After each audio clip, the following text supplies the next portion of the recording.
morning to kick off this discussion. Let me please join me as I welcome upstage Dr. Michael Davis of U.S. Soil Excellence Center. Please put your hands together as he comes upstage. My name again is Dr. Michael David. I am the Center Lead Program Director for the Soil Excellence Center in Nigeria and the whole of Sub-Saharan Africa. It's a program of the U.S. Soybean Export Council, and one thing that is very unique about this is that this past June, we celebrated 5 years of impact of this program in the sub-region. So it gives me great pleasure to present as quickly as I can, and please, like our host said, the Nigerian landscape, a program that ranks shoulder to shoulder with the Soil Excellence Center, where you are a subject matter expert. He bowed his head, ran his mind, looked me in the eyes, and this is what he said. This man has no reason whatsoever to lie. So the Soil Excellence Center is sponsored by the U.S. Soybean Export Council. And of course, just walking in is the market lead for Nigeria and Sub-Saharan Africa for the U.S. Soybean Export Council in the person of Folusho Alabi. You met him yesterday. Can you give him a round of applause for us? So the members or the owners of that are on your screen. You can see some of the names there you can recognize: Olam, ADM, Bongi, some of them. And of course, the big farmers you hear about in the United States, those ones that have 2,000 hectares, 3,000 hectares of soybeans, are also members of this organization. So that is, and then what is this training program all about? The SAC was developed by USEC, that's U.S. Soil, as a program to help emerging and developing countries and to support a cascade of demand for soya and soya-related products in these regions. So you know what we do is a program of U.S. Soil to help emerging and developing markets to develop and use more soil. That's what this is all about. How do we go about this?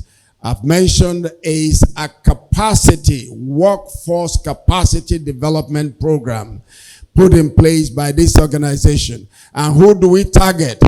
Entry to mid-level professionals within the soya value chain. Entry to mid-level professionals. So if you ask me, who are these groups of people? People on a poultry farm you will call, for instance, supervisors, managers, nutritionists, quality control individuals will fall. We are not targeting, for instance, the CEOs. Those ones are already expiring. We're looking to future leaders. We're looking to attract future leaders. And maybe as I speak along, you get a glimpse of why we target future leaders. Which are the courses that are currently offered and the tracks that we have? Of course, poultry is probably our number one. Poultry. Feed production. So if you're a feed miller here, you're a poultry operator here, if you're an aquaculture person, and if you're in swine too, this program will benefit either you or the people that work with you within the band that I just mentioned to you. For the 4 courses, or we call them tracks, We also offer them at 3 levels. The first, what we call the entry level, is the basic level. Basic level. And this one is self-paced hybrid. Self-paced means you study at your own pace, but it has to be within 1 month. So you start, let's say, January 1. By the end of January, you should complete the program. If you successfully complete, say, the poultry track, basic, self-paced hybrid in 1 month, print your certificate out. By the way, the curriculum for poultry and feed were developed by Kansas State University. They were developed by Kansas State, those two. The one for aquaculture was developed by another organization based in South Africa. But not to worry. We took it a step further. What did we do? We got competitively, went around the country and saw some of the best you can think of within the Nigerian space. 6 of them, each for the 4 tracks identified here. So for poultry, we have 6 of them. Some of them professors from the university, some of them practicing animal scientists, vets, and I think I've seen one of them in the hall here. When I see him well, I'll identify him to you. So they help us to, one, domesticate this program to our own client. And it has really helped in moving the program forward. So that's our vision, to support agriculture as a foundation for a healthy and growing Nigeria, with soy as a solution for Nigeria and sub-Saharan Africa's protein need. I don't need to talk too much about protein deficiency, which is a huge problem in our part of the world. I think the World Health Organization says Nigeria close to above 32% of Nigerians are micronutrient deficient. That should not be so for a big country like Nigeria. But we're happy to identify with Nigeria in helping to strike at the heart of that huge problem. And what's the mission? Provide sustainable educational platform to advance learning and best practices. Best practices, underscore that. That is what we pass on to anybody who pass through our program, and to support Nigeria's soya value chain. Of course, whatever you have there, we have a well-structured team, the Regional Advisory Council. These are seasoned Nigerians. They keep us guided and keep us in the right direction to ensure that we are doing the right thing. This program is international. It's not just a Nigerian program. It's not just a program for sub-Saharan Africa. It's a global program covering the whole of the Americas. Out of Honduras is a Soya Excellence Center. In Egypt, covering the whole of North Africa and the Middle East, we call that MENA, is another Soya Excellence Center. India has a standalone just for India alone. You know, India is the biggest country in the world now in terms of population. And of course, in Asia, we have 2 locations, one in Singapore and the second one in Thailand. And jump from all that, you come to sub-Saharan Africa, out of Nigeria, and that's where I'm speaking from, is another Soya Excellence. So the curriculum that we cut across is global. All we do is to domesticate the curriculum to our own client with our own subject matter experts. This is a rundown of where we have been over the past 5 years. So in 2023, there was a paradigm shift. Let me see what happened here. Okay. It's a model up here. But this program actually started in 2020. 2020, November was when we had the first training program. And all the training programs between then and 2023 were all in person. In other words, both our basic, intermediate, and advanced programs were all handled in person. But of course, COVID happened and we learned new things. What did we learn? That you can use technology and reach out. So we pivoted to the global digital platform. And what that allowed us to do, to us, it was a big paradigm shift. Why is it a paradigm shift? It helped us, one, to train more people and to cut costs. Wouldn't you? That's something anybody will like to see. You will see what I mean by that. That started in January of 2023. In 2024, the continuing education. In other words, we believe you are educated today. The pace of change, of information making the rounds now is just nothing short of phenomenal. Nothing short of phenomenal. So what you learned in the university or whatever you learned 2, 3, 4 years ago has actually become stale. You have to keep learning. So we believe in continuing education. And so the community pod, the global digital platform was introduced. A pilot training. This program, like I said, is supposed to be sub-regional, sub-Saharan Africa. But we had our first training of 7 Ghanaians in March of 2024. A quarterly webinar was also introduced as part of the continued community event was also introduced. A community in-person event that was just this year we introduced. So we're not just talking to you online. We'll bring you into a place relevant to you, maybe a poultry plant, an aquaculture organization, and you're able to see what you learn in the classroom or online practically. This last 2 is important to us. Another set of Ghanaians took our basic training program in 2025, but in August, working with our partner organization, our sister organization called the World Initiative for Soya in Human Health, were able to bring a set of 7 Ghanaians, 2 Nigerians, all the way to the IITA, and that can be really very, very expensive. But the 7 Ghanaians were all sponsored by our sister organization, the World Initiative for Soya in Human Health. So gradually we are stepping out of Nigeria and we're bringing other African countries into this space. So this gives you a rough idea of what the paradigm shift did for us. So you can see in the 5 years of training in person, bringing in person together, it's 1,630, which accounts for just 34% of all our training program.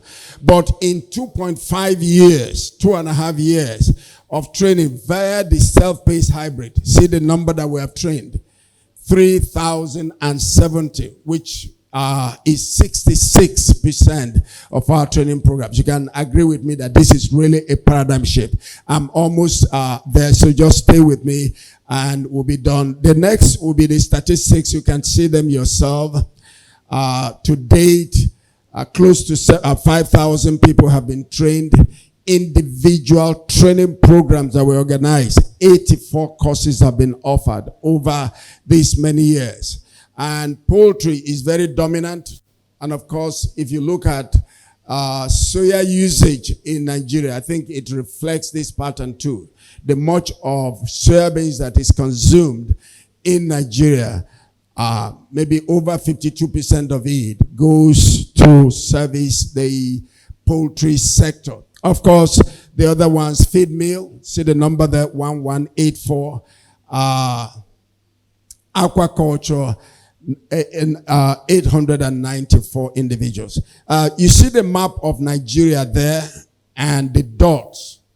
This was an innovation that our Regional Advisory Council brought to us. Why are you concentrating this program just in the southwest of Nigeria? Can't you take it to other locations? And we bought into it. So we've been able to go to places, so beyond the Ibadan, we have done one in Lagos. We've done one in Abuja. We've done one in Enugu. We've done one in Calabar. We've done one in Port Harcourt. or 2, as the case might be. What are we trying to achieve? Bring the training program close to the people we want to train. So that's what the map is there to show. This is the statistics again in another format. Every time I make this presentation, people ask me if this program is this rich, if it is making this impact. I wish we really have the time to show you some things about the impact of this program, where we had CEOs speak about how that the staff that they send on this training program came back to their operations and things changed. Some got promoted. Some did very well. Cost conversion ratio went better. Optimization of their program. Everything, so to say, improved. Why? Because they identified with this program. And the photo you see there, that's at the IITA with our principals from across the United States. The growers you hear of 2,000 farms came to Nigeria to see this program. It's like we're investing in this program. Let's go and see it. So that's when they visited us at the IITA. The rest are pictures. This will not benefit you now, but when your staff or yourself go through our program, you appreciate better some of the things that are happening here. We reward people locally, nationally, and internationally. And for you to be rewarded, you have to be active. You have to show interest. You have to be a leader, a tomorrow leader, as the case might be. And these are some of the leaders that, and you can see they are all young people. They are all young people. So we are seeing these guys as tomorrow's leaders.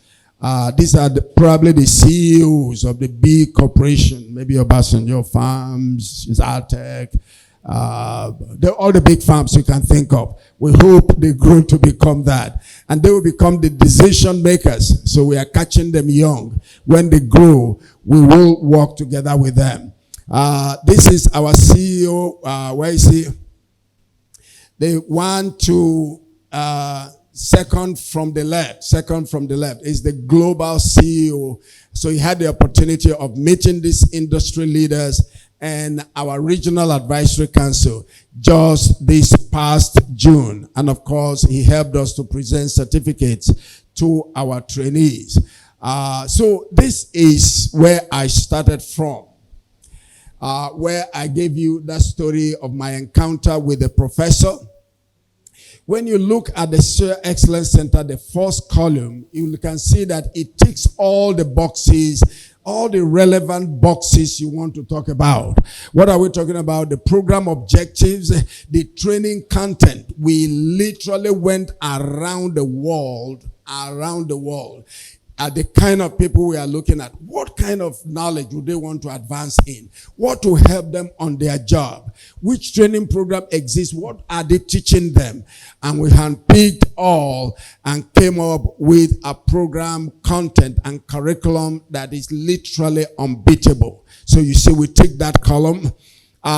International relevance. I've just told you this program is global. So at a point when you enter our system, you begin to relate to your people, the same friends you have in the Americas, in Pakistan, in India, as the case might be. This program is not just international. It's well domesticated to our climate.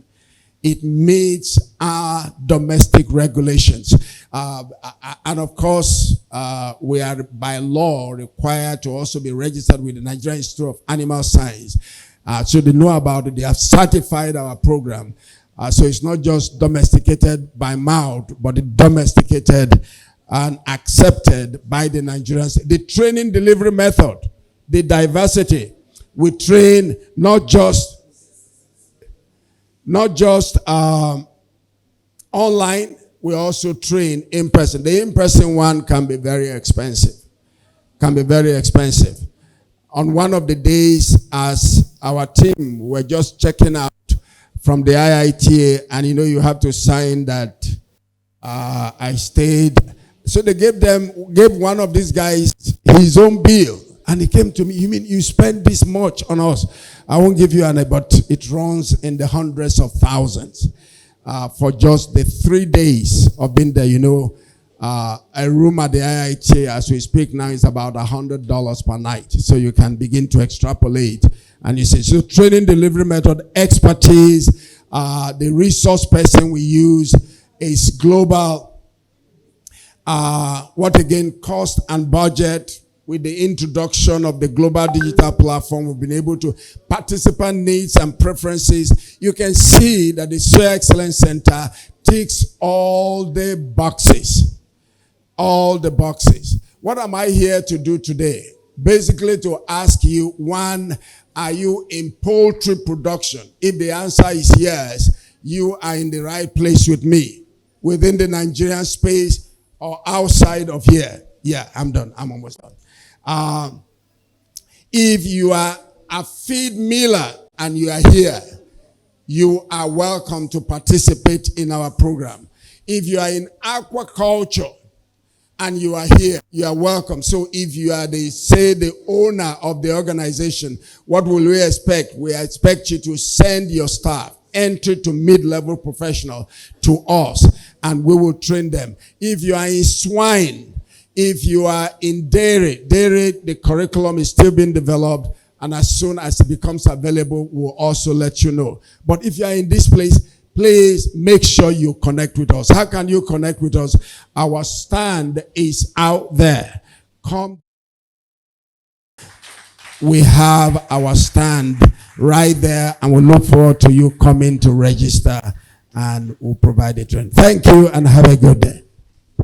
Thank you very much. Please, a round of applause for him once again. That's Dr. Michael Davis of US Soy, and we're grateful for that presentation. I want to believe that we have one or two. Is there anybody that has some questions? Let me even be sure of that first before. Okay, one. Okay, and that's all. We have one question. Okay, maybe we can quickly take that question. Please come forward, sir. Can quickly take that question before I move on. Before the question, please, for those of us standing, apologies for that. We've asked the organizers and the people managing this to send in more chairs so that we can fill up some other places. Please, the chairs will come in good time. Apologies for that. I think we made provision for lesser participants than anticipated, but that will be sorted out very soon. Please, your question, yes. Thank you very much, Dr. David. Actually, I am one of those that benefited from Soil Excellence Center. That's good. I was at IITA for the basic certificate, for the in-person, the one he talked about. Then the in-person was done, was part of the basic certificate. So I had issue with my email address, so they could not get across to me for the intermediate. But along the line, somebody got in touch with me, and I got in touch with him. He had to rectify that. I did the intermediate at Enugu. It was basically free of charge. In fact, at IITA, I had to ask them, because I'm an economist, you can't be giving me something free. I believe everything must be paid for. I need to find out where the money was coming from. The hotel we stay at Enugu, that was the best hotel in Enugu. Now, this is my question, sir. You said for feed mill that if you are the owner, you should send your staff. Like I told you, I told you this yesterday. See, I was about going to feed milling when I saw this. But if I've heard this from you then that you don't come, you send your staff, I'll probably don't benefit. But for a young person who wants to go into feed mill, are you saying they should not come? That I should first of all go and start and then send the staff? That's my question. I think you just said it. There's the other aspect of the qualification that I mentioned, that you have to be entered to mid-level professional. So if you are young, and in fact, we call that group what we call entrepreneurs. These are young individuals, not too long ago, got out of college, rather than go to wait in the banks for 5 years for a job opening to say, no. I learned animal science. I can put it into use. Let me go into feed production. Let me go into animal poultry production, aquaculture production. Please, if you are in that category, in fact, you are a prime target. We want to be there for you at the onset. I have followed a farmer, a poultry farmer particularly, after coming out from the university, did his NYSC, started, 1,000 or 2,000 birds in less than 5 years, had grown to over 100,000 birds in less than 5 years. All he was doing is whatever he was getting from, he was reinvesting it back, and he just, so we target you. So feel free, we call you entrepreneurs. Keep coming, don't be discouraged. You are both the seed. Thank you for listening, and I want to appreciate US Soil for all they do. I'm a USEC ambassador. I've attended virtually all the courses from basic to intermediate because I run a livestock farm, I have swine, I have poultry, and we meal on the farm. But because of the knowledge I gained in USEC, I'm a radio presenter for PAN in Ondo State. With what I dish out on air, a farm called me in Ekiti to consult for them. And what I injected into the farm is what I learned from USEC. And the farm is taking a new shape. They are really good. They are the best. Thank you very much for that testimony. I'm sure USEC will be very glad to hear the testimony live and direct here. So that's just to attest to the fact that you can take advantage of that. So we need to move on at the moment. You have a testimony? You have a question? A question for USEC. Maybe you can see them privately, please, because we've exhausted the opportunity. They are still here. You can meet with them before they leave or maybe at their stand. Thank you so much. We were supposed to have FACO West Africa, but I understand they are not here yet.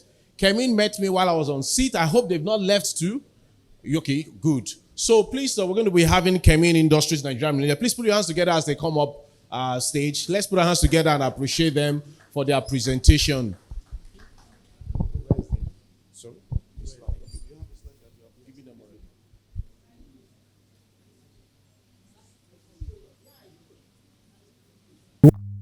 In US. And we are operating currently in over 90 countries of the world. We are a global leader in feed additives, and we are committed to sustainably transform the quality of life for 80% of the world's population. Our sub-Saharan African country, our sub-Saharan African headquarters is based in Joburg, where we produce locally. We produce in Africa for Africa. As a feed additive supplier of livestock, we help our customers to achieve optimal nutrition for feed quality, growth health, and pathogen control. Great farmers. As a poultry farmer in Nigeria, your major role is to produce protein, high quality protein, that is safe and it is high quality, safe for human consumption. That is our major role. And Kemin, as a company, we are committed to helping the farmer, to assist the farmers to achieve this major goal.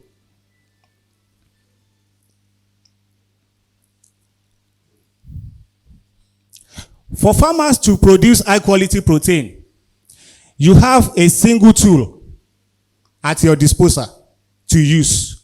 And these are the chicks. Be it broilers, chicks, layer chicks. And these chicks are highly specialized birds. They are results of genetically selected activities. And at the end of the day, you have these birds of high quality, high growth rate. They have been bred to grow in a very rapid rate, which means they also need some requirements in terms of feed for them to achieve that purpose of high growth rate. So you have that in layers, and you have it also in broilers. Then for these birds to achieve that purpose, don't forget I said they are products of genetic research. and they have been selected to achieve that purpose.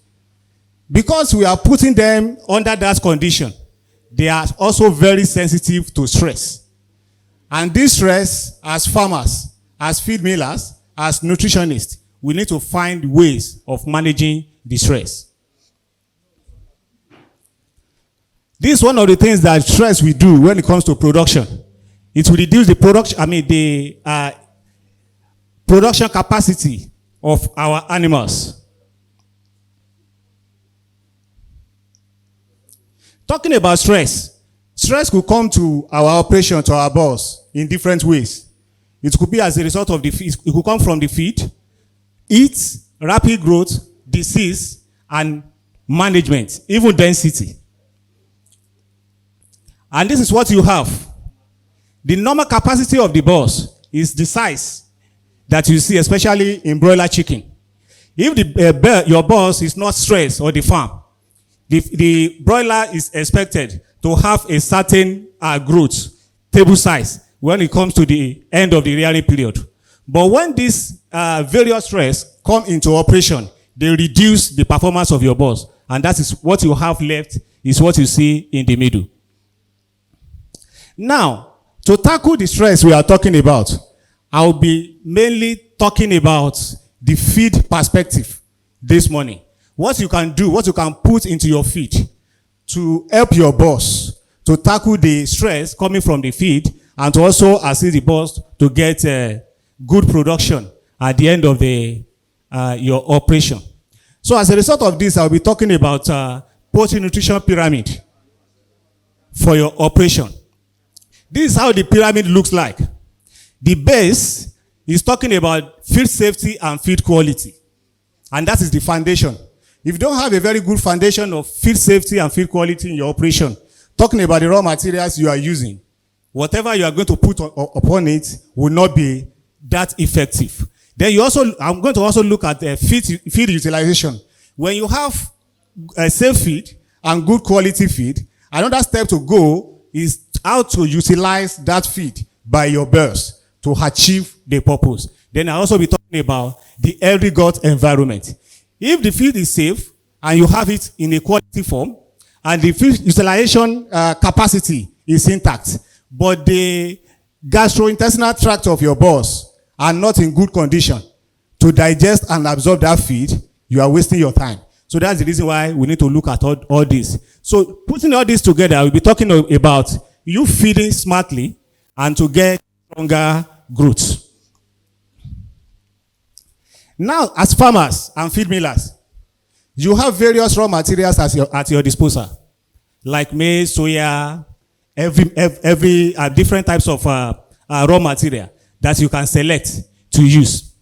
But one thing that is very clear is that those raw materials, they varies in terms of quality at the point of reception. You should see this particular maize now. You see that there's a lot of mold growth on it. It is very visible. If you have materials like this, you can't go ahead and produce feed with this, and you say you are going to have a very safe feed. No. This is a visible growth that you are seeing on your maize. You need to tackle that. What can you use to tackle that? You need what we call mold curb S-dry. That's one of the solutions that Kemi provides in terms of feed safety. If you don't work against that mold, if you don't attract and arrest the growth of the mold, at the end of the day, the feed consumption of your boss will not be good, because the feed will come out spoiled, losing almost all the nutrient value in it. And at the end of the day, it will result to a kind of economic loss.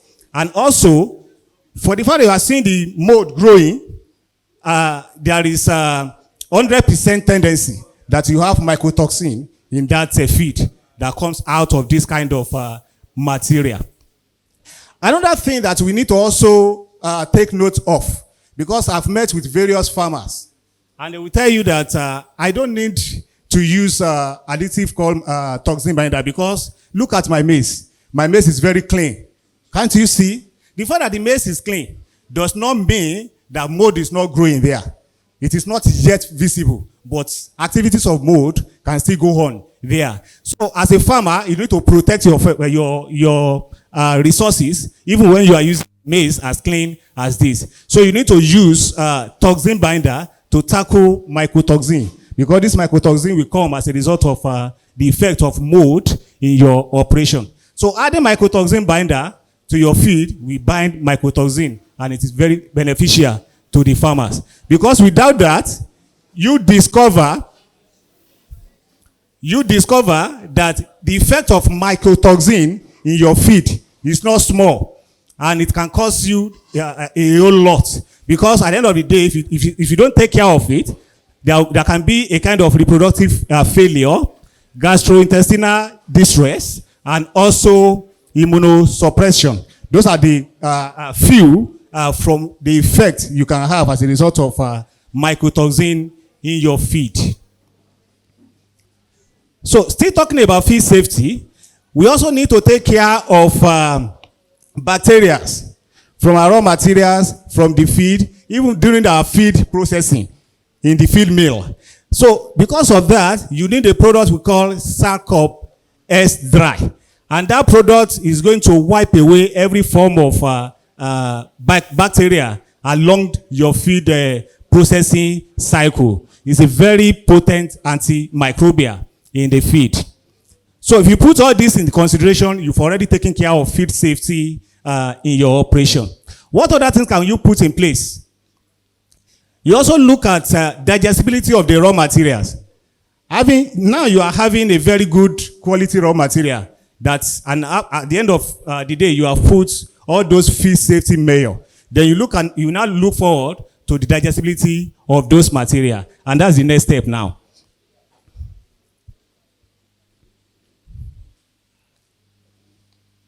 So, talking about digestibility, because of the fact that these birds, as I said the other time, they have been selected in such a way to perform more than their natural expectation. So now, this raw material that we are using, under normal circumstances, bears have the ability of producing what we call enzyme, which is an endogenous enzyme. And the function of the enzyme is to help the birds, to help to make those raw materials to be digested and utilized optimally.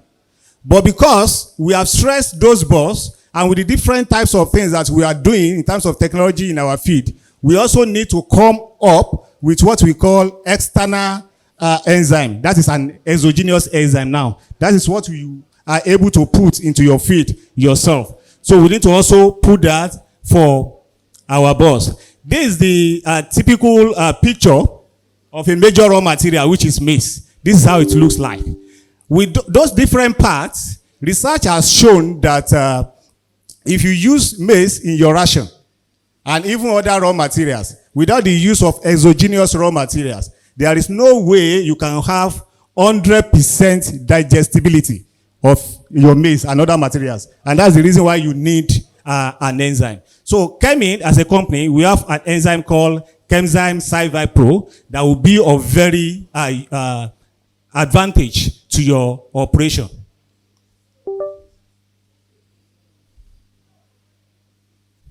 This slide is going to tell us what an enzyme will do in our feed. So, from our various raw materials that we have combined to formulate our ration, when you put an enzyme called Chemzyme Sci-Fi Pro, this is what it's going to do. The phytase aspect of the enzyme is going to work on all the plant ingredients to release more phosphorus into the ration. And also the protease will digest the protein in those various components of the material. Xylanase also will help to break up the plant cells and fibers. And when xylanase does that, it will give more energy, make more energy to be available. And at the end of the day, the NSP and other things in the enzyme will also help in every other aspect. Then at the end of the day, you have increased nutrient availability from your feed. Then having an enzyme in the ration is a very good idea because you want to improve digestibility. But you still need to go a step further with the use of what we call a nutritional emulsifier to the feed. The nutritional emulsifier will help in a way to help to digest and also to help to absorb what has been digested. It's a different ball game for us to have digestion. If you take care of the digestion, if the absorption is not superb, you are still not doing the thing as it is expected to do. But one additional thing is that lysophos also help to digest fast-soluble nutrients, and it also help in the digestion and absorption of fat, and it works in various ways, in 4 different ways, through emulsification, fat hydrolysis, and micelle formation. Then at the end of the day, you have improvements in absorption of your the digested ration.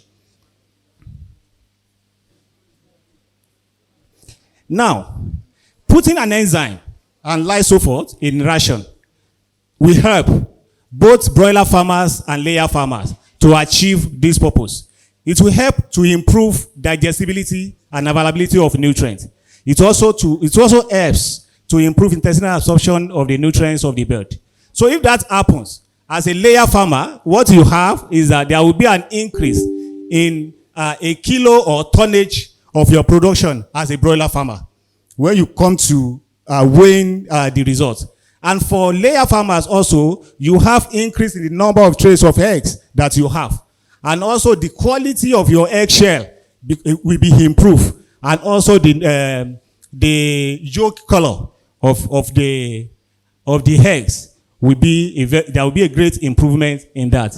So those are the aspects we talk about when you're talking about feed utilization. So I'm going to the next part of the pyramid, which is healthy gut environment. For poultry birds to perform optimally, to get good growth and to produce optimally, they need to first ingest the feed through the mouth, digest the feed, and absorb the nutrients. I want us to look at this particular picture. And it's a very good sign to us in any farm. When you see this picture, the one that is on the other side that looks watery, that's the fecal sample of poultry, what we also know as poultry droppings. When you see the other one that looks watery and without shape, even with some dots of color, that gives a kind of information to you as a farmer that the gastrointestinal tracts of your birds are not in good condition. That bird is not in right health condition.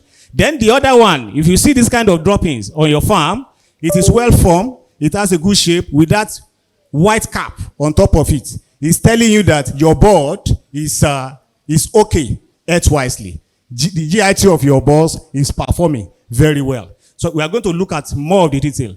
This is how the GIT of birds look like. And what you see is that from the mouth, which is the beak of the birds, they pick the diet, and it goes through all the tract. And what you see is that as the feed will affect the birds. So at the end of the day, all those things put together will make the birds to have this particular condition, and they have diarrhea, the food part lesion, and different things. Now, how do we improve that? You can improve that by adding feed additives from Chemi.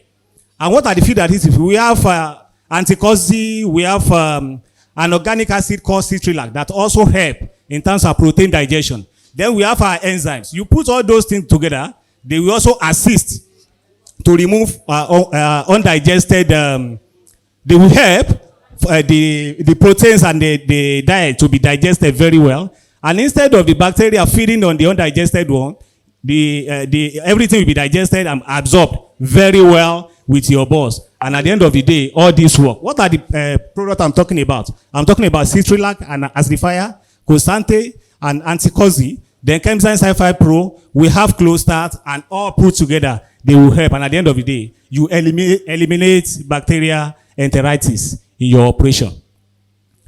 So, and at the end of the day, you have very good production, as I mentioned earlier. Then the mortality on the farm will be reduced drastically. So I'm going to conclude here. Essentially, this is the poultry nutrition pyramid I was talking about, and the base for us, which means the very first step that a farmer must take, is talking about feed safety and feed quality. And to have that, you must produce with high quality raw materials, supporting with the use of products that will bring down the microbial load of your feed, and also helping with mycotoxin binder in the D3, D5, D6. You can come for more information. Thank you very much. Please put your hands together for him. Thank you very much, sir. We're going to just make a little adjustment to this. Because of the time, we started very, very late. We currently presentation, followed by WACO West Africa. Please, WACO West Africa, sorry. Agro-Merits, are you here? Oh, they've stepped out. Okay. Okay. Thank you. Ladies and gentlemen, great farmers and no farmers, no nation. It's a privilege again to be on ground for this poultry show. Every event here is principally a business. So we are come for a business forum. We want to make profit. All the grammar is ending up, how much profit can I make? And at what level can I make my profit? That's all the grammar we have been speaking of. And when you talk in time of animal production, poultry inclusive, we know that the major concern is the feed itself. So we are going to be talking on why the raw material should not be compromised in feed production. Everybody is interested in that. My name is Kunye Tony Ajibola. I'm speaking, standing for Agro-Merits Limited, a very notable supplier of high quality raw material to Nigeria markets as I speak today. Can you put our hand together for Agro-Merits? I'm a farmer, so I'm a practicing farmer, and I'm their technical sales manager or nutritionist. I understand something by privilege of experience, and I'm going to convert those things together today so that it can impact our audience. We know that raw material takes, or the feed cost takes almost 70%, 75% or more of your cost of production. True of us. We know. So it's an area of interest that takes your naira, kobo, dollars, or euro away from you. So you need to be mindful of what goes into your feed. And every feed is a function of raw material or ingredients you bring together to produce a finished product called feed. So those ingredients are the raw materials. We call it raw because you are processing them to a particular finished product called feed. So every bag of feed you have contains a lot of materials. And those materials are quantified to animal as a nutrients. So it's a nutrients pool. Those things have to be understood. And for every feed formulation, it's an act, I will call it an act, but also is scientific in nature. There are some factors that affect your feed formulation. And I'm going to discuss few of this one for the sake of this presentation. we talk about the factor of a nutritional target. The truth is this: any hit and run or try and error approach to business will lead to frustration. Target is the key for profitable business at any level in every venture. You know where you are going before you start. So you are going to work towards where you are going. You can't be going nowhere. You won't achieve any result. So also in livestock farming, feed inclusive and nutrition, there must be a nutritional target. And those nutritional targets are based on several factors, including, for example, the species of your animal. The kind of animal you are rearing determine the kind of formulation you are going to give to them. Hybrid, live breed, those things must put into consideration. Then your production goal objective also determine a lot. If it's a broiler, you talk about the growth rate, how fast your broiler can grow. That's what it takes. If for egg production, the number of eggs and the volume of eggs produced. And if you're into dairy, then you talk about the volume of your milk. Or if you're into breeding animal, that will become a very classic issue. Beyond the volume, the quality of the milk. The milk raised the younger ones. So if what you are giving to the younger ones is not rich enough, you're going to have an issue. And also you talk about the age of the animal. You see some of our feed millers, you won't have one feed that takes care of everything. You see starter, pre-starter, grower, pre-grower, layer. They are just telling you that this animal, as they grow, their requirement varies. And let me tell you one thing. There's what we call nutritional requirement of this animal. How to do well is not is the problem. But to do well is not the problem. Every animal has their own nutritional requirement. If you walk along with that, they'll give you a result. But many of us know the target. But how to get there is a problem. So I said people work on principle so much. But the principle is left behind. So you keep on struggling with the principle because you didn't carry the principle along. So today we are going to see the principle and the principle work together so that we can have a better profit in what we are doing. Protein, availability, essential amino acid.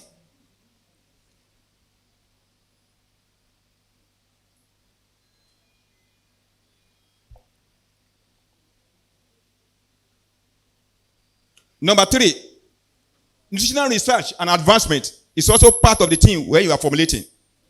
Things are changing every day. You had the other speaker here. If you carry 10 years knowledge to this place, it may not be relevant again.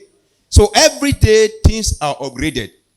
But we are nutritional research for a purpose, for genetic impact. Genetics are being improved, and whatever you gain from genetics is compensated by nutrition. You raise a fast-growing animal that can move so fast. In those days, we raise broilers or chicken for about 10 months, 8 months. Is that not true? But today, 40-something days, 43 days, your chicken is ready. So the genetics have been improved. But the genetics cannot do any wonder without a compensation from nutrition. So we have to balance. This one tells us what we do.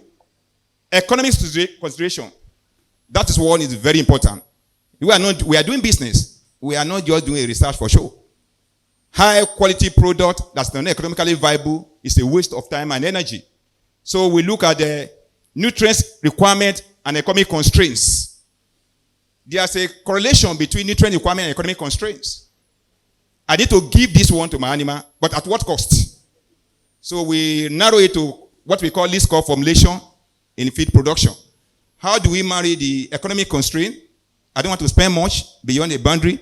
At the same time, I want to give my birds a better feed to eat.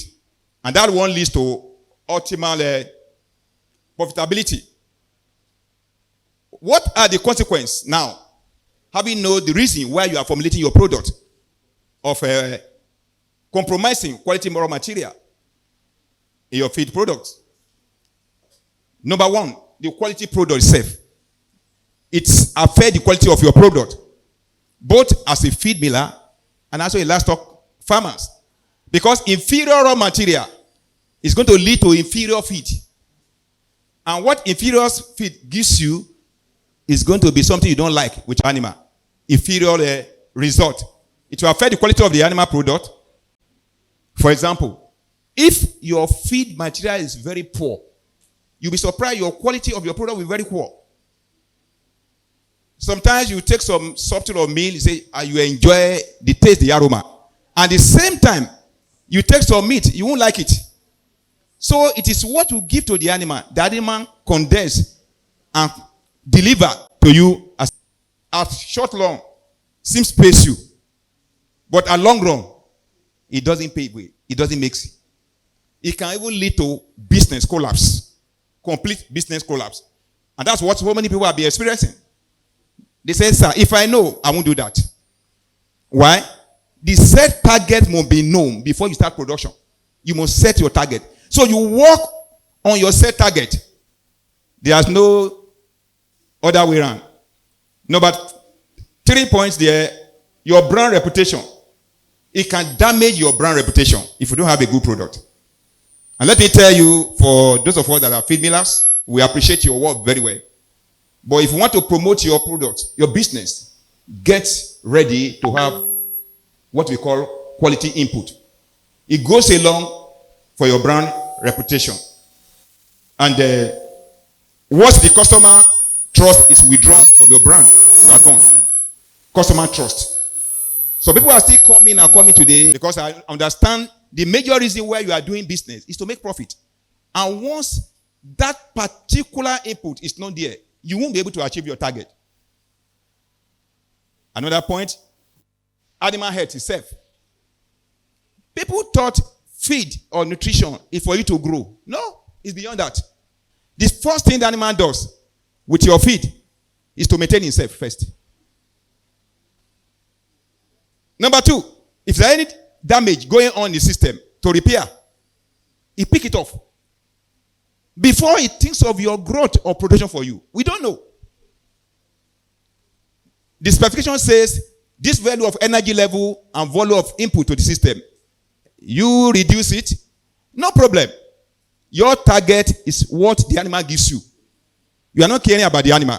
But the animal will take care of himself and leave your target undone for you. And that's the system here.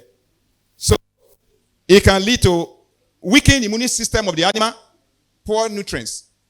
Immunity is not there. And what happened? Disease outbreak. Most of disease outbreak is due to immunity breakdown. Animals struggle and struggle and struggle. You see some animal, a boss of 2 weeks, 3 weeks, you'll be surprised. And some boss that be kept on the farm for 8 months, you'll be surprised. Especially in piggery.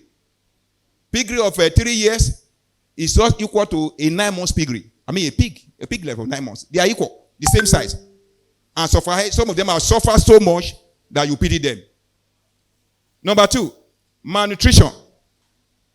I'm not talking about malnutrition in terms of a boss, the animal itself. He is set back to you. There's a bouncing back to you. You pay back for it. The human being too takes substandard. You know what they call kwachoko in our young people? They eat things that are not balanced. And you see the stomach big and all the nerves are coming up. It's another repercussion. And then what happens? You go to more vet, you spend more bills now. See, one wise man say prevention is better than cure. When you don't do the right thing, you'll be forced to do the right thing. That is stronger. If you don't do the right thing, you will be forced to do the right thing. So you are going to spend more money now. Because the reason why you cut costs, you thought for the cost to come down. But you're now spending more money. You don't want the animal to die. Number three, economic loss. It decreases your production cost. It means more feed for you, reduce your productivity, decrease your quality product, and also your business failure and can lead to collapse. And then feed efficiency, which is the measure. Everybody knows it's a target in our production now. Increase feed conversion ratio, more feed, less gain, more feed lead to some presence of nutritional factors. These factors, nutrients are locked up. So the animals struggle to release them. Because I said, production of this process, this product, is one of the major control of quality product. Production profile. If it's not properly produced, then you have a lot of problem to have with you. So it reduces energy for growth. The imbalanced nutrient profile. One, these products are not the type of what you are looking for. The nutrient profile there is no balance. Sometimes we call this amino acid profile. They are not there. So the animal take more and give less and more. So there's a what? More feed for growth production, efficiency of the nutrients utilization is also increased, or decreased rather, because there's a correlation between nutrient balances and the efficiency of feed utilization. For example, some products that have phosphorus calcium, there's a balance between phosphorus calcium. If those balances is not there, the transport of other one is hindered by the other one. So the animal now struggle to do digestion.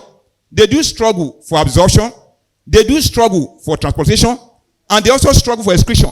So there's undue stress on this animal. And then, what are the advantages of investing in quality raw material? Better production, from the summary here.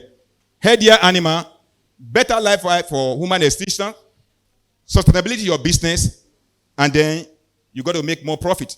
What is summary of using substandard? More feed to attain a target production. You don't know, you are going to spend more feed. More feed means more money, more investment, less profit. And then increasing production cost. So what you are trying to avoid before is what you get now. You don't want to get quality product because you think you can cut corner, but now you are ending up increasing your production cost. Do I have any witness in the house? Your boss are not attaining the weight. Do you throw them away? 4 weeks, 5 weeks, you feed more. You feed more. You feed more. You sell property to feed more. You sell house to feed more because you can't afford to lose everything. So what you are running away from, you are coming back to it. And then at the end of the day, even when you feed more, you end up reducing your profitability. And if not check, it can lead to business collapse. Somebody cannot continue to eat feed. He said all these things and said, never in my life will I go. The business is profitable. The science and the art. What's the way out? Patronize a good supplier with a reputation for production, from production level to handling, storage, and distribution. If those cycle is not complete, you don't get the right product. What the production is having problem, handling alone cannot impact on the quality material. And then storage and distribution. Agromeris Limited, the company I represented, start with production. We monitor what they are produced for us with the partner. We monitor the handling. Some of the sample will come to me to analyze and get it right first. And then we monitor the distribution. And thank you for listening. Contact us. Our address are there. Booth 1, D1 and D2, Agromeris Limited. We are here to partner with you, and it's a partner that works. Thank you very much. Please put your hands together one more time. Put your hands together one more time for them. Thank you so much, Agromerit. Like I said earlier, we'll not be able to take questions. We have almost everyone that ought to have been on stage earlier, all queuing up now, saying they need to come up. And we are doing our best to just see how we can crash the entire thing and buy some more time. So please, if you have questions, walk to them. They are still in here and also at their booths. Walk into the place and discuss with them. Thank you so much. Now we'll be calling up FACO West Africa. I hope they are here. They are still on seat. If they moved on, then we may move them to the last session of the day. Are you still around? Oh, good. All right. So FACO, please let's put our hands together for FACO West Africa. Quickly, let's put our hands together. Let's appreciate them. Are you using slide? Yes. Great farmers, no farmers. That's not loud. It's like we don't believe ourselves. Great farmers, no farmers, no nation. Thank you. No nation, no food. Thank you very much. Can I have my slide, please? Thank you very much. Good afternoon, everybody. My name is Femi Adelayo. I work with FACO West Africa Limited. And FACO West Africa is a 48-year-old company in Nigeria offering value-added services in equipment and all other turnkey solutions.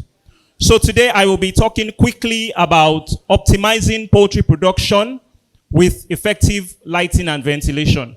And I know that the last two speakers before me had spoken a lot about additives and things like that.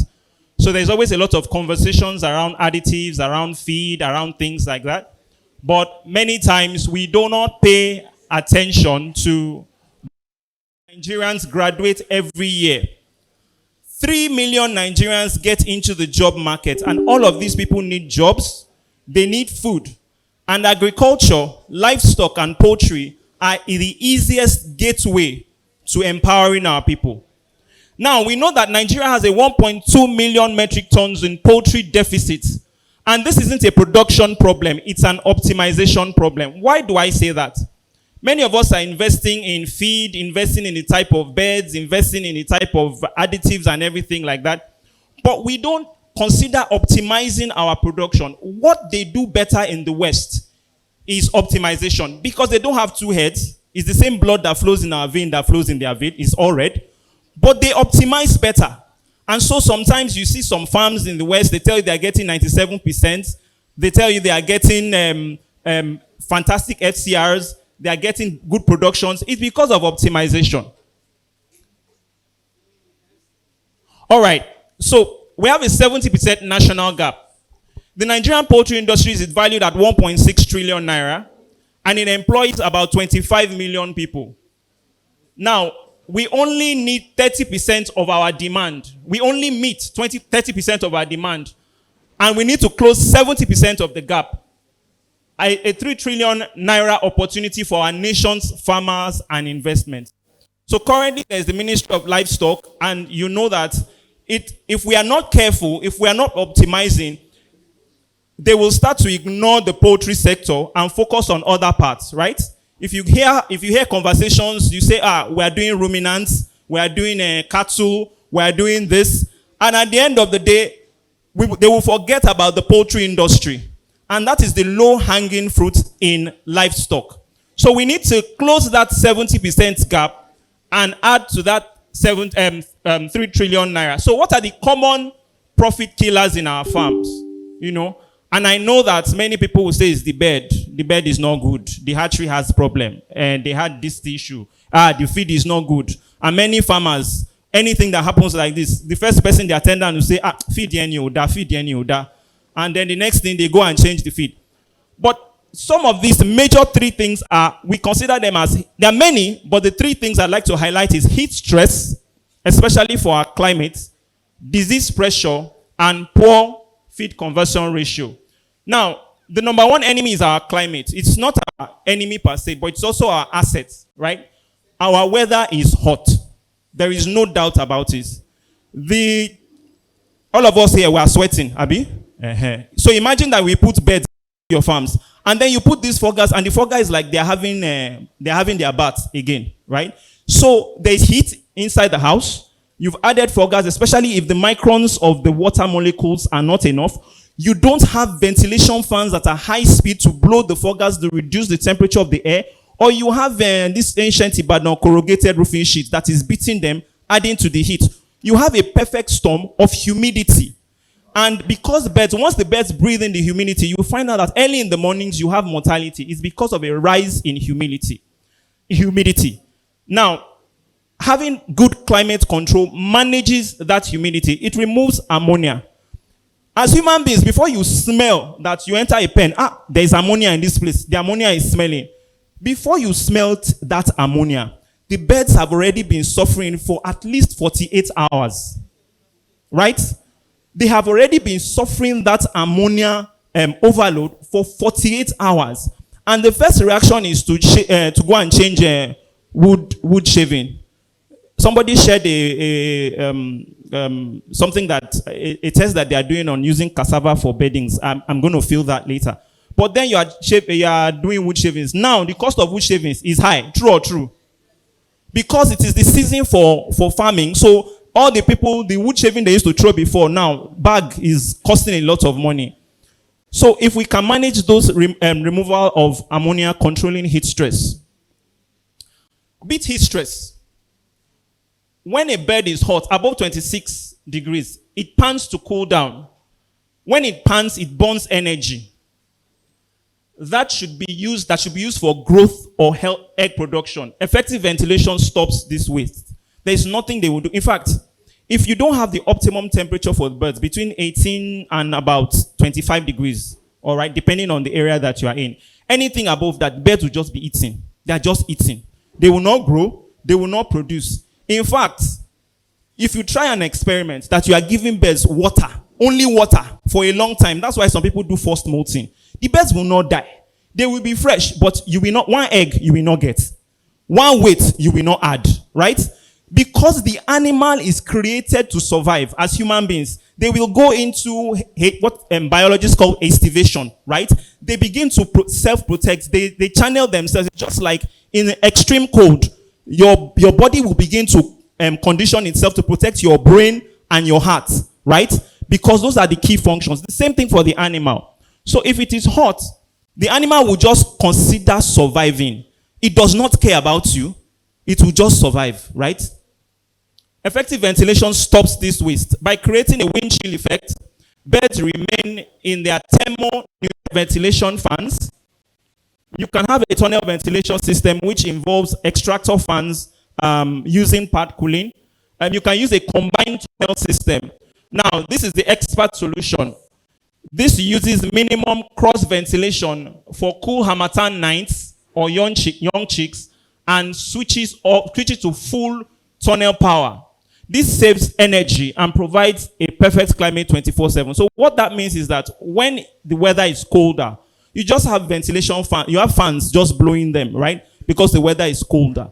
But once the weather is hot, it activates the pad cooling system. It activates the exhaust fans. It opens the air inlet to make sure that there is maximum flow, and then the birds can actually have a better condition. True story. There was a farm that they had. It was in the north. It is in the north. They had ventilation fans, open house, everything. Very hot weather, about 40 degrees Celsius. And the light went off. They went to change the lights. And then one of the fans, for some reason, right, the fuse was caught and they didn't check around to see. In under 30 minutes, they lost 5,000 birds. You could have seen the number of birds on the floor. 5,000 birds. Fortunately, the farmer believed in God. You know, sometimes there are some religions that they accept things more than other religions. Some religions will say it is God that did it. Other religions will say it's the enemy. Right? I'm not saying one religion is good or bad, but I'm just talking about how we Nigerians process things. But the reality is that it was an error, right? Whether human or equipment, right? So it's to have the right type of equipment in this kind of situation. Sometimes, even in our own normal farms, we use natural ventilation. You supplement with quality fans that are energy efficient. It's not all fan, right, that you put on. Some of them, they are just rolling. They are not blowing. So, at FACO West Africa, we have world-class ventilation solutions, exhaust fans here in different farms. So you can use natural ventilation. Kusino, Kosovo, all those things. Yeah, all right, thank you. You can then improve your ventilation. So let me go to the last part of my presentation, which is strategic lighting, right? Now, many people don't consider lighting as important, right? All living things respond to what we call a circadian rhythm. It means that if you wake up in the morning and your eyes do not see light, there is a way your brain will not be able to process, right, the information or to be able to work in the day. So animals need light. They need light in the right quantity, the right time, whether it is natural light or artificial light. We provide lighting that simulates the natural light so that the birds can grow. And I'm going to move very quickly. Now, sometimes some people just put bulbs in their house, in the poultry farm. Just buy any kind of bulb. A lot of the time, these bulbs are not good for our animals. And I'll tell you why. There are some LED bulbs, modern systems from partners. They can cut some of the lights the proper lights can cut the energy cost by as much as 85%. And I will show you a slide of an example down the line. The power of dimming. You need to be able to have lights that you can dim. So when it's night time, you can reduce the light. Birds can get stimulated by light. Sometimes they need warm light, sometimes they need white light. In fact, there's even a light called blue light that if you put on the blue light, the animals become immobile. You can actually just go and call your birds. No birds are running around because movement causes stress. Stress causes light is on, right? But it's flickering. They are not responding well to the growth of whatever it is that they are having. So we have flicker-free bulbs, IP-rated, sunrise, sunset dimmers. For us at FACO West Africa, I said we're 48 years old. We provide turnkey solutions across poultry. Many people say, oh, FACO cage. Good afternoon, everyone. I'm going to apologize in advance if suddenly I start melting away and disappearing, because this is a bit out of my comfort zone temperature-wise. But from the beginning, I want you to keep a number in mind. 80%. 80% of all mycotoxins that your animal is exposed to is not detected if you only analyze the feed. Just imagine you come back from a hard day's work. You're tired. You want to go to bed. You lie down, you close down the light, and you hear this pesky little mosquito. One option is to get up and swat it and be done with it and hope for the best. The other thing is to get up, turn on the light, and see what it is that you're facing. Getting up, turning on the light is exactly what we at Innovat, with Cefic, our local partner, do for mycotoxicosis, for feed manufacturers, and for poultry producers. That's what we do. So the topic of today is mycotoxins. And to my great pleasure, I've heard it a few times before today. So it means that the topic is of a wide importance for Nigeria specifically. It is present, it is here, and it is your responsibility and your responsibility alone to deal with this. So what we're going to be discussing today briefly, let me guide you through this. I want to make sure that we all start at the same page. So I'm going to briefly explain what are mycotoxins, so we all talk about the same thing. How common are they? Because you can say, okay, mycotoxins, fine, but is it really common here? Yes. How important is it? Okay, so I have mycotoxins. What's it for me?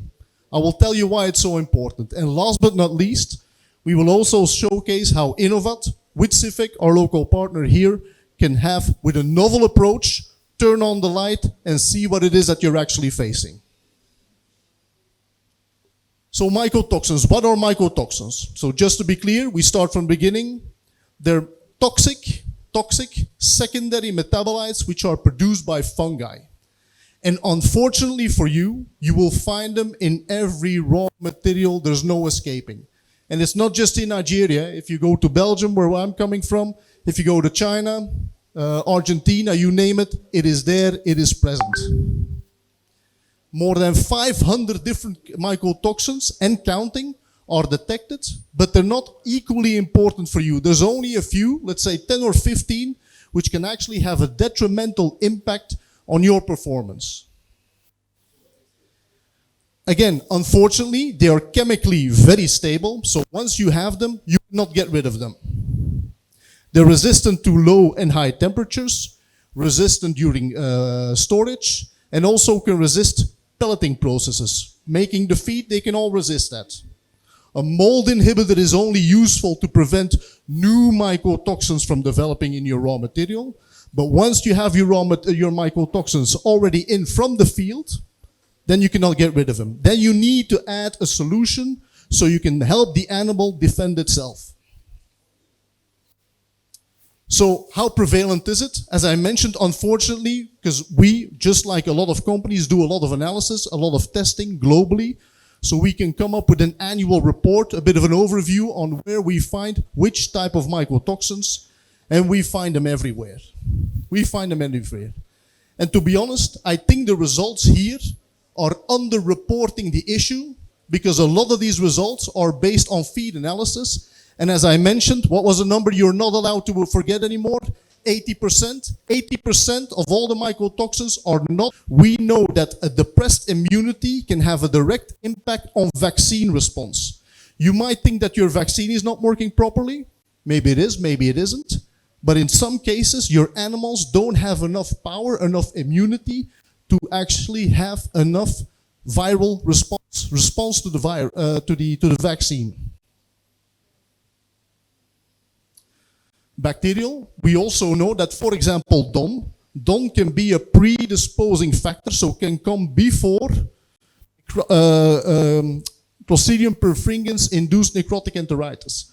So diseases, viral diseases, parasites. So that's why it's important to pay attention to your mycotoxin program. And this is where we come in. This is we, with our red cape, we fly in and we say, we can help you with this. So we have established at Innovat the RISE program, which stands for Risk, Impact, Strategy, and Evaluation. Because like anything in life, before you know what to do, you need to be able to measure it. Because if you don't measure it, how do you see if there's an improvement? People can come to you and say, oh, we have the best product. Fantastic. But if you're not able to measure the improvement by using the product, how do you know it's working?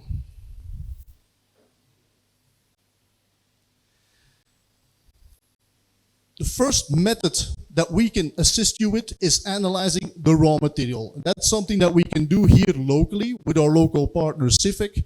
We can check for the raw material, and there with the device we can check for 4 different mycotoxins. It's like a quick test. In half an hour you have the results, but only valid for raw material. Don't use it, or we don't recommend to use it for finished feed. We also can analyze the feed itself. We work with a third-party lab in Belgium, Primoris, and they analyze for 16 different mycotoxins. And these are common services that a lot of companies are offering, either quick test or analysis of finished feed. Now, what makes us very unique is that we are the only company in the world who can actually look inside the animal. So just imagine that. With a few drops of blood, we work with the University of Ghent, and we can analyze 36 different mycotoxins and their metabolites. Now just think about this. Number 1 and number 2 are valid methods of analysis. There's nothing wrong against that. The only weak point here is your sampling. Because what people not always realize is if you have a batch of raw material here on the floor, your mycotoxins are not spread evenly over this batch. They appear in what we know as hotspots. So basically you take a sample and you don't analyze this batch. This is what we do. With the blood analysis, we can offer a clear picture on the level of real exposure of your chickens, even swine. We do a lot of species, but specifically of your chickens, and see what the real level of exposure is of mycotoxin, aflatoxin, or fumonisin, but also of the new ones which are more emerging and more present. And just to give you an idea, because you can say, oh, well, that's fine, because you mentioned in the beginning 500 mycotoxins, but they're not equally important. Yes, but the emerging one that we are testing for, when it comes to the toxicity level, they can be compared to the more common ones, to DOM, for example. So the tinoazonic acid, alterinol, eniatin, bovaricin can be considered as toxic as your DOM. Just think about this. And again, this is where we come in. So we can do the analysis, make a recommendation, but we can also come up with a solution. And one of the solutions that we have readily available here in Nigeria is a product called S&S, which is our mycotoxin deactivator.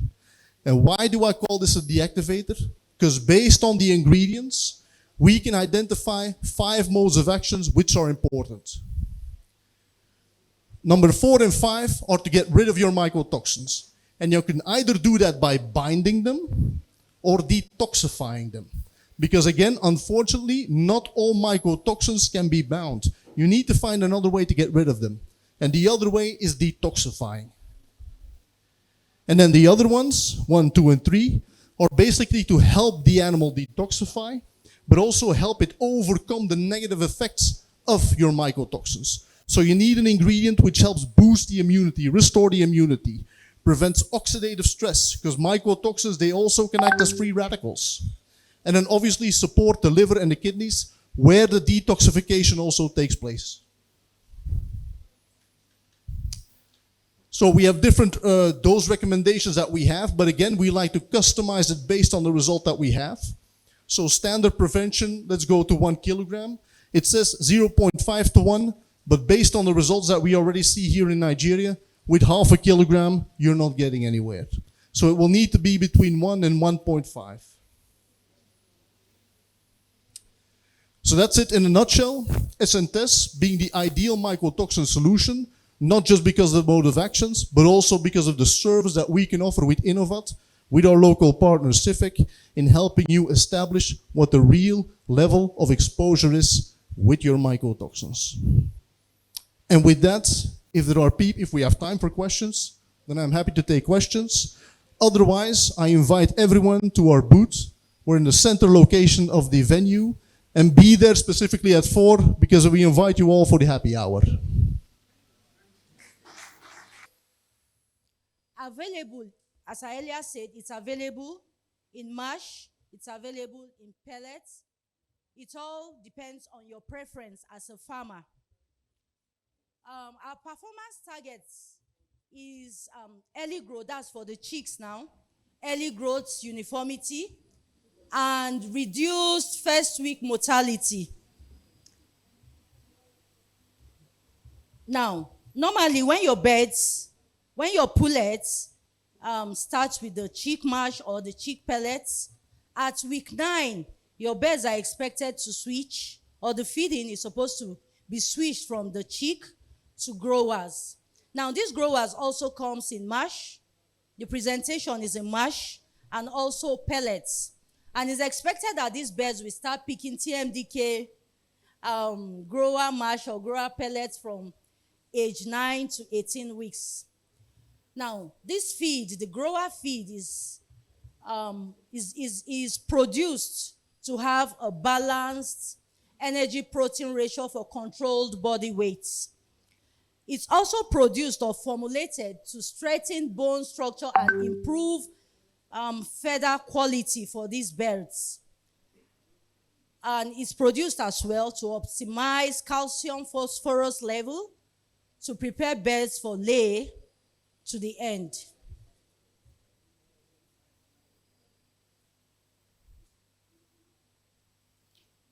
Of course, after taking your chick mash or chick pellets, you move to growers. When you're done with that, at 18 weeks of your birds and above, you know, your birds are supposed to be switched, that the feed is supposed to be switched from grower feeds to layer feeds. Now, this layer feeds also comes in mash and pellets presentation. So it's high in bioavailable calcium for strong eggshells, fortified with essential amino acids and trace minerals to sustain peak lay. It also supports longer laying cycles with reduced feed wastage. You know, when your feed is in pellets, definitely to reduce feed wastage. Pelleted form ensures minimal dust and uniform consumption. Now, when you use TMDK layer mash or layer feeds, and layer mash or the pellets, you are expected to have a high yield egg production, and you won't even regret you used this feed. Now, that is that for the layer ration of our feeds. As I earlier said, we produce both layers and even for the broiler birds. Now, for broilers, we have the super starter, which is also in the mash and the pellets presentation. The super starter is designed or formulated rather for birds that are from day 0, that's day old chick, to 14 days of their life.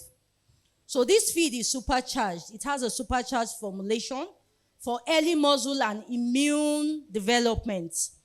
High crude protein with digestible lysine and methionine. Ideal for boosting early livability and uniform flock growth. You know, the super starter for TMDK feeds is a feed that gives this boost. By the time you start using it, you discover the birds have this rapid growth and they are healthy. So we have the starter, broiler starter is also in mash and pellets presentation. It's built for birds from 15 days of their life to 21 days. It's built for aggressive growths and efficient nutrients. It's built for aggressive growth and efficient nutrients utilization. It includes digestive enzymes to enhance protein and energy absorption.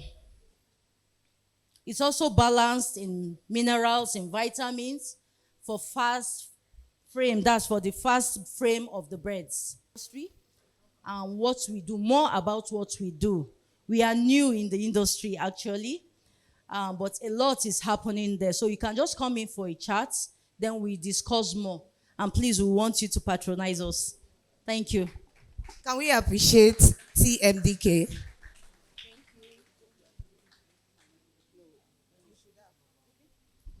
So my name is Cordelia Adeoti. I'm the regional sales manager covering North East. So I reside in Jos, but our industry is in Kaduna. Thank you. Thank you very much, Ma. For the virtual presentation, we'll have Definish. Media, are we ready now?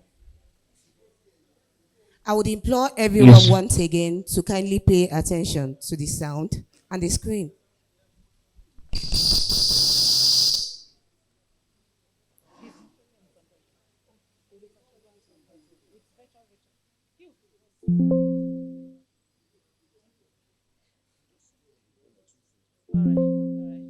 Yeah, good afternoon, everyone. Great farmers.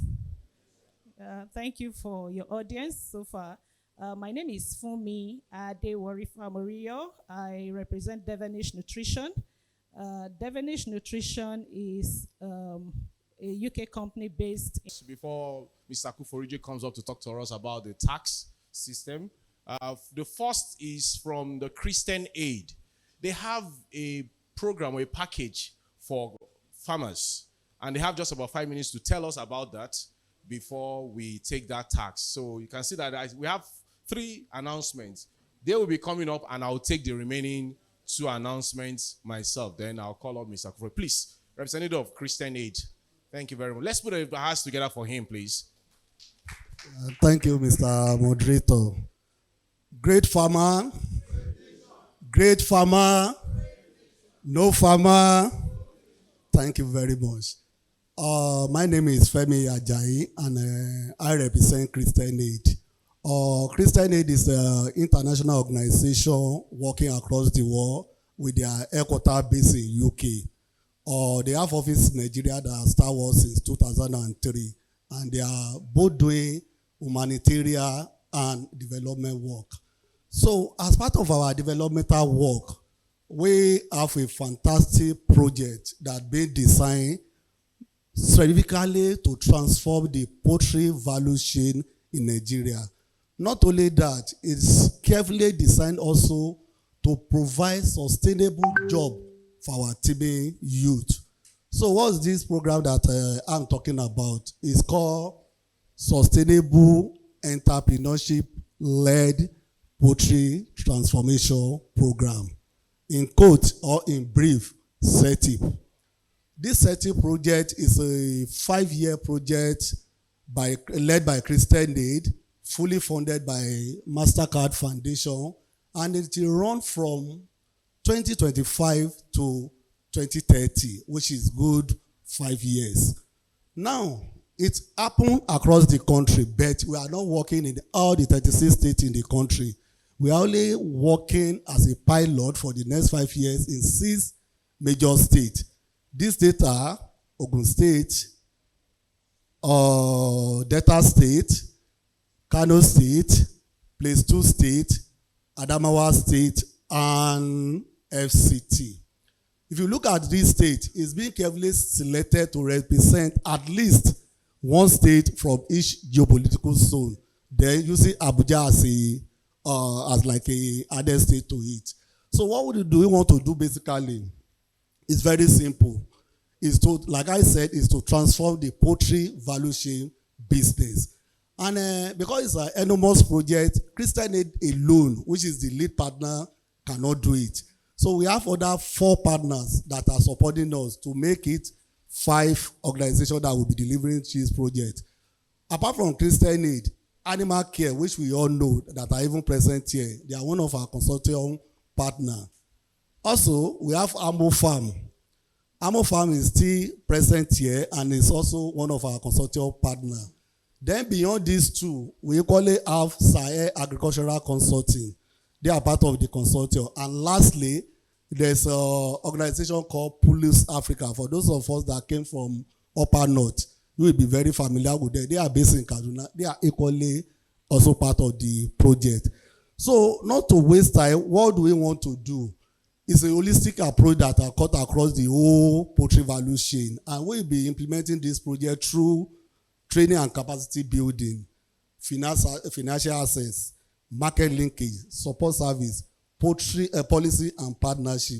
So we put all these things together just to make sure that we don't just learn. We equally have to make our work and our business succeed. Now, for the poultry farmer that are seated there and beyond, what are the benefits of this project for you? We are looking at this project that by the end of 5 years of this project, we should be able to have more job, income, and opportunity for the youth and women in poultry. And let me not forget, let me state one thing categorically, that apart from the existing poultry farmer, we only have the same program will only be creating job for the youth. What do we mean by this? We are looking for youth, all those youth that they have job and that have interest in poultry farming business. We want to encourage them. We want to support them in everything that they can use to be succeed in poultry farming. We will provide it for them. All they just need to do for us is to do what? To just tell us that they have interest in poultry farming. So beyond that, at the end of this project, we equally want to beat our chest and say that we have create access to cheaper and more reliable input for poultry feed and chicken. You know, I'll be here different presentation here talking about different aspects of. So beyond that too, we equally believe that the existing poultry farmer will be strong and better organized at the end of this project beyond where they are now, as well as improve their market access, the cool buyer and beyond, even beyond the country. If you want to export, we will support you to expand your business to the extent that it will not be limited within the consumption of your area. So these are all these things that we'll put together that we will be doing for the next 5 years. And to lastly, presently, across all the states that I mentioned, we already collect all the list of the poultry farmer in that state. Ogun State have presented their own, and with the information that I have, all other 6 states have submitted their existing poultry farmer name to us.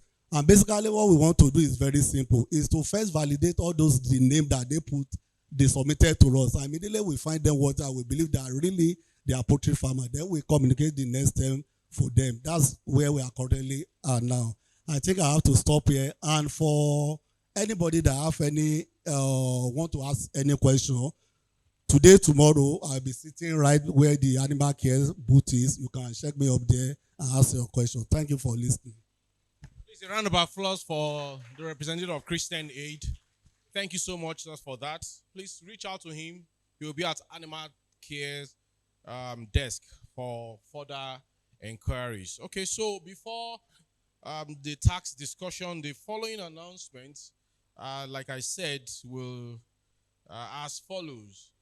In Ogun State here, under the Poultry Association of Nigeria, Ogun State, we have 6 zones, and throughout the year, we usually have almost all our zones hosting one event or the other to help our farmers to boost their production, to help their connectivity, to help their connection with all other farmers and producers and people in the value chain. So, for example, for those of us that may be aware, in the Otta zone, which is the Otta axis, we usually have the Otta Mega Rally, where you have the names in the industry also coming for that event for the days that the event holds. We usually also, in January, specifically this 2026, January 24th and 25th, we'll be having another edition of the Chicken and Egg Fiesta hosted by the Remo Zone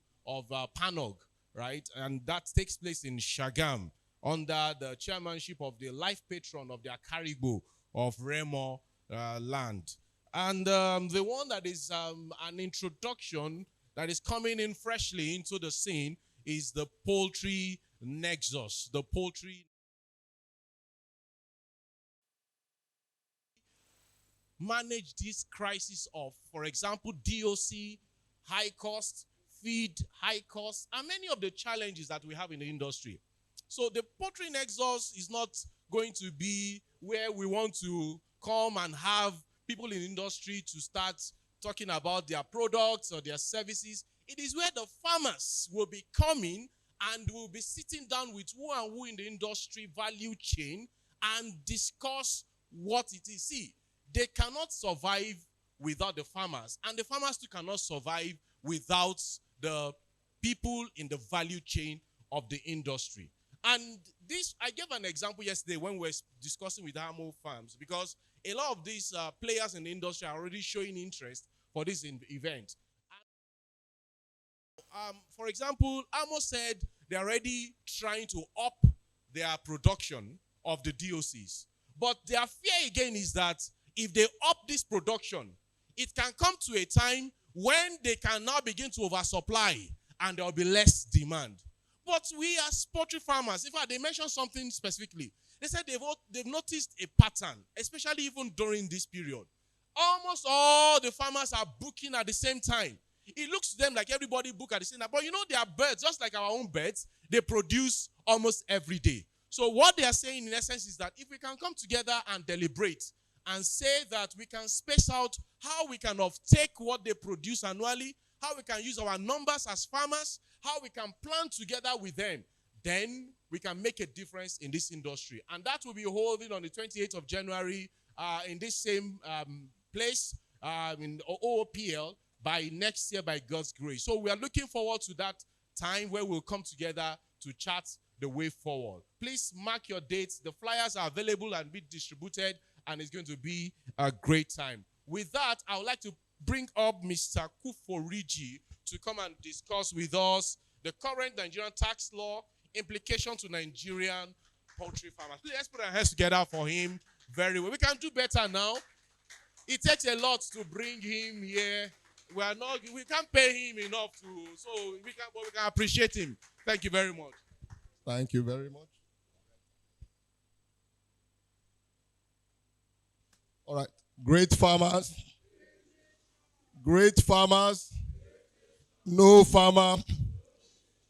All right. I want to, first of all, appreciate all of us for taking the pain to wait this long to have this discussion that we're about to have together. Really, it is a very essential topic that we really need to look at together. And I appreciate us for waiting. My name again is Mr. Oluda Kuforiji. And I'm a trained accountant. I'm a fellow of the Institute of Chartered Accountants of Nigeria for many years. And I've been in audit practice for quite some time. And so you should be very much set, because it's like the tax man is standing right in front of you.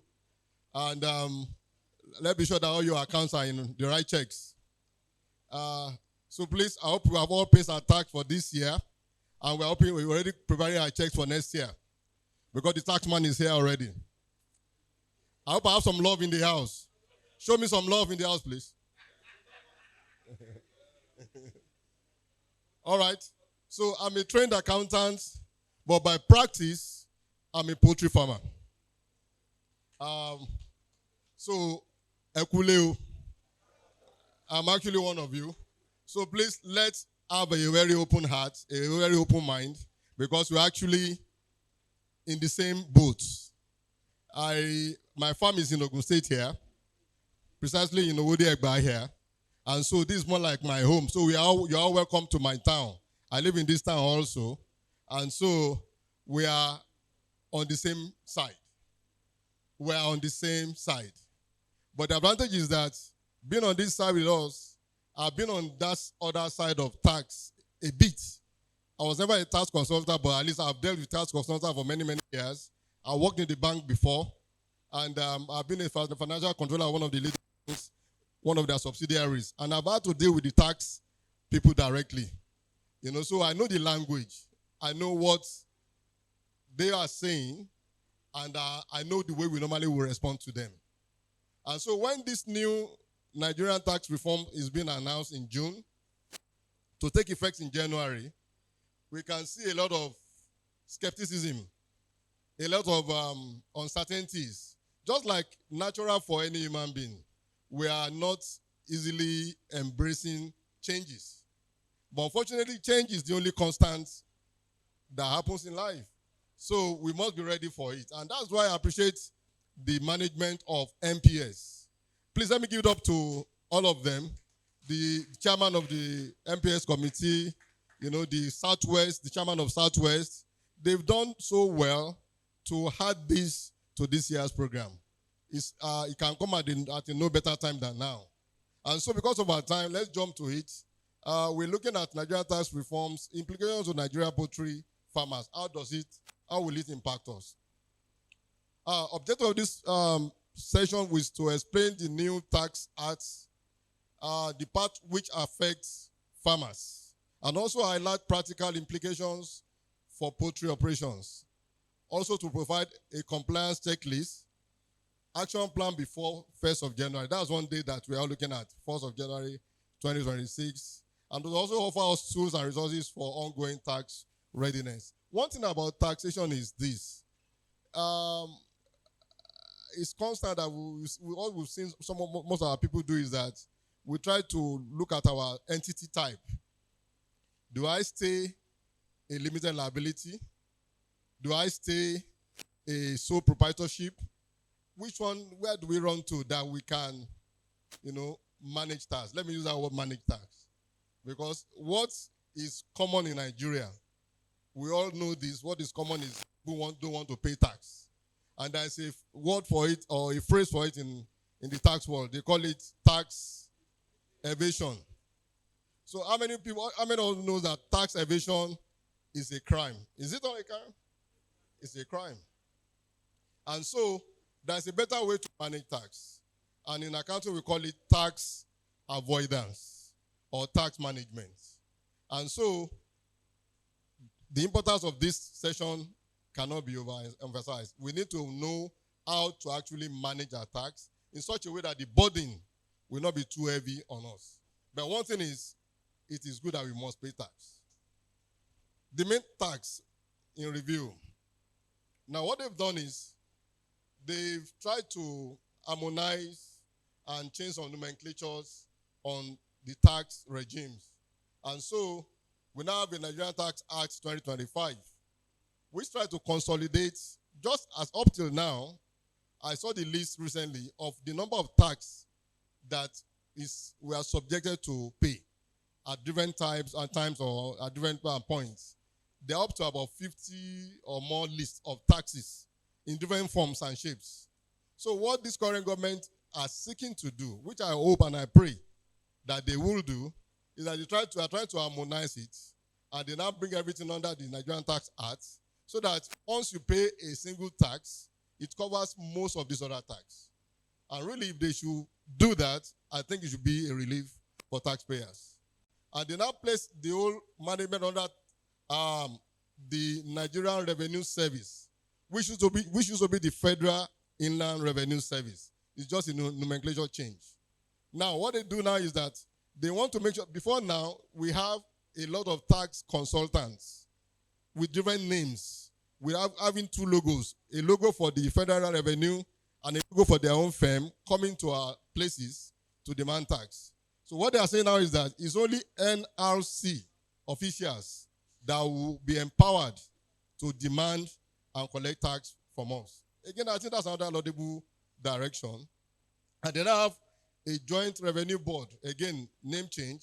It used to be joint tax board that stands in as a mediator between the taxpayer, the revenue collectors, and the different arms of collecting agencies of government.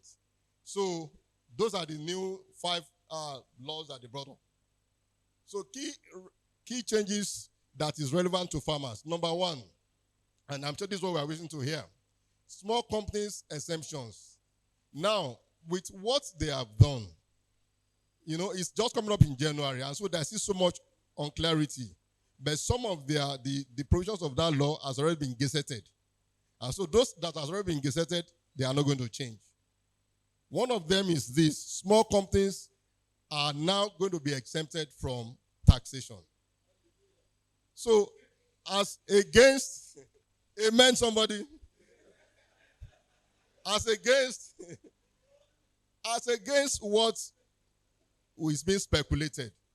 If I'm to ask in this all right now, how many of all our companies have yearly revenue that surpasses 100 million naira in revenue? Our sales figure, many of us I know, but how many of us? Is it up to 50% of us? If it's up to 50% of us, that means 50% of this population in this hall will not pay tax again.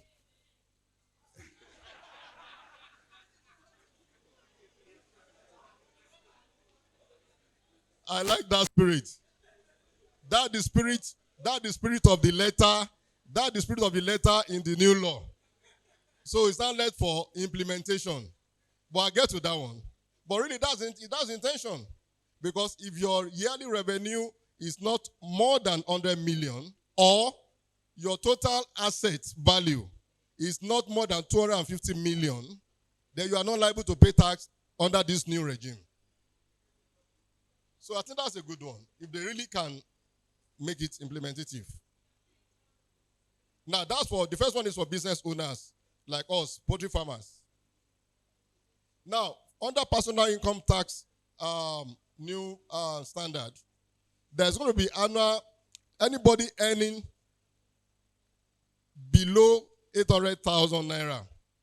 That is chargeable profit, or taxable income. Also, will not pay a corpo tax. And so let's look at it. For me, I pay my tax. I pay all my staffs, and I know the least paid.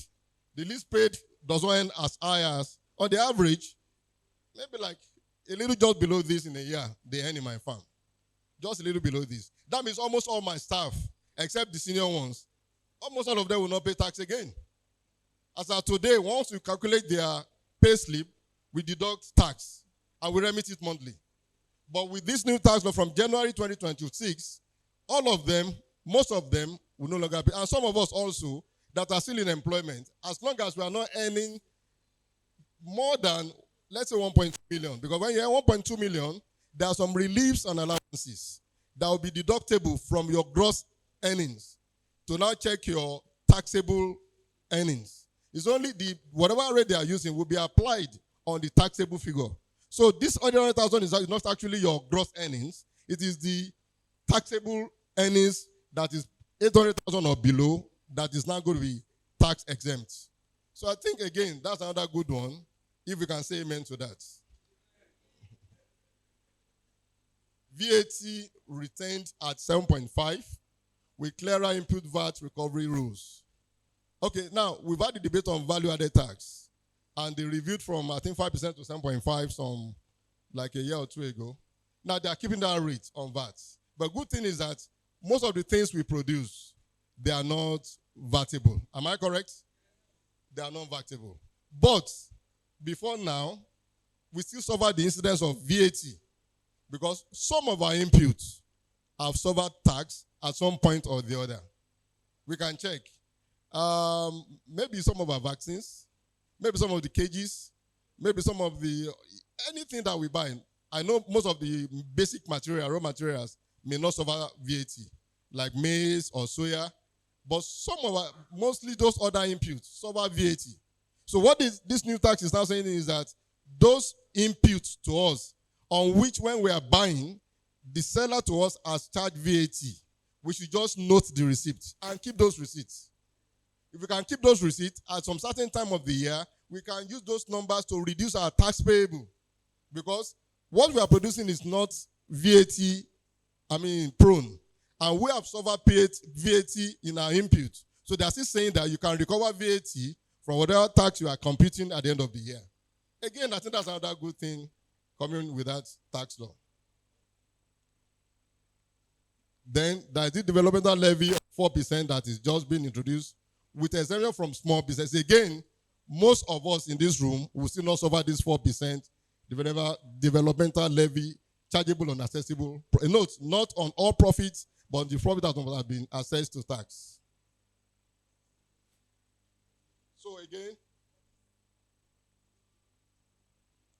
So in summary, small companies are exempted from tax.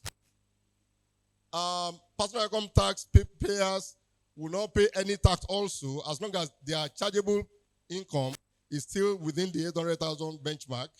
VAT now has another input, which is a recovery VAT, that you can actually claim back some of the VATs that were paid on our input. And also for agri businesses, it is being proposed, I've not seen that one very well, but that there will still be some other incentive for those of us in the agri sector. Particularly, I know that for those new entrants coming to agri, within the first 5 years, our income will not be subjected to taxation. All right, so again, I've mentioned this as I was talking, that supervisorship versus company check. Which one is absolutely we need to do next? Now that we know all these things. If you check it very well, most of us in this hall, most of us are poultry farmers. But not all of us are limited liability company registered. So we now need to check which one is better. Do I remain a sole proprietorship? I have my business in my name. I open a bank account in my name. Should I just leave it like that? Or is it beneficial for me to now register a limited liability company? Which one is better? I've checked it very well. I've done some computation. I think it's a no-brainer. It pays for anybody that believes you are going to earn for yourself income above 800,000 in a year. Note, whether you are in business or you're a salary earner, you are supposed to do what is called a self-assessment. No, this is why they are going. I'm going to get to that later. So if your income, whether from salary earnings or from business that you do, is in excess of 800,000, I will recommend go register a limited liability company. Because it's only when you are a limited liability company that they will need to consider your total revenue, which must be in excess of 100 million in a year before they start thinking of taxing you. But if you are on a sole proprietorship level and you are just open to payee, the moment your income exceeds 800,000, which is just a fragment of 100 million, then you are prone to taxation. And why are they doing that? I know the government knows that it's more convenient for them as a monitoring agent or as a regulator to monitor companies. And they know that they are trying to redistribute wealth. With many things that has happened, they've taken out subsidy on fuel. They are now introducing another surcharge even on fuel still, which is not happening yet. They are now trying to find a way to redistribute that wealth that will reach the masses. That's what they are claiming to do, which we should find a way to hold them to. And so I would recommend that we consider limited liability company as long as we know that our activities is ramping up and we're going to be having up to 1 million and above in a year.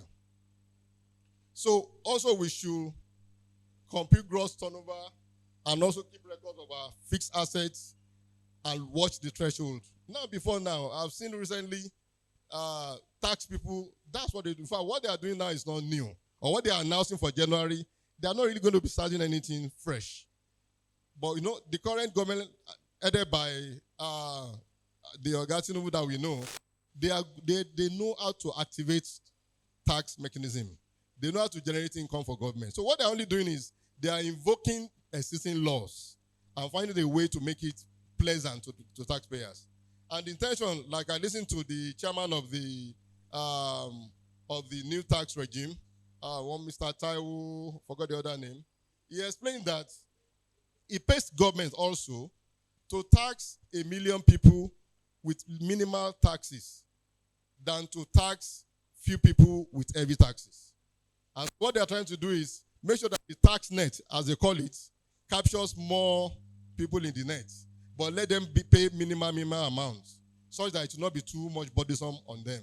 Rather than just have a few like they have now, because there are very few now. If I'm to ask all of us in the hall, what figures have we paid in tax in the past 3, 4, 5 years? Even the big ones. All of us are trying to manage it. And so, but those managements, we may be caught. We'll get there very soon if we don't actually align now and take the right advantage of that is being provided to us. So, consider, okay, I've said it. Let's move on. Okay, I've talked about this also. So we should consider the things we buy, how many of them are prone to VAT. So we now need to start looking at our invoices. Before now, many of the inputs we buy, we don't even bother to ask for receipts. But now when they go for tax audit, what they check is your receipts. My company is already going through that now. We've had a tax audit like 3 weeks ago, and they are reviewing the numbers we gave them. And what I know they are after most is to prove your cost of, your cost of, cost of goods sold, your expenses. You have to be able to back up your expenses going forward with documents. So beyond just waiting till the end of the year to get a small accountant to put up numbers for you and you use that to file, you should on your own start planning for tax by keeping adequate records of all your inputs and look out for particularly those that are already charging VAT. Start computing them. It will be a way to reduce your tax burden later in the year. So we are to maintain accurate turnover records. Because if you don't maintain those records, the tax people will give us the records themselves. Do you know what they've been doing over these 5-10 years? All those NIN, all those BVN, all those TIN. What they have done now is that they have tried to harmonize all of them. So, and there's no how you survive in business, even not in business, in salary business, whatever, without having at least one of these numbers. Once you have one of those numbers, which you have to have, except you are going to keep your money, in the house. For you to open a bank account, you must have a BVN. Before you can have a BVN, maybe you must have a NIN, And so they have not been able to link all these databases and all these numbers. So the moment you have one of those numbers, they will link it to all the rest of them, and anything you do in any bank can be linked to you. And so you are expected to keep good records yourself, because those records that you not keep, they have it. At the click of a button, they will pull all your accounts together, and they will tell you, this year, you've made like 120 million, and you did not even file tax. That means you are subjected to a certain percentage of that 120 million.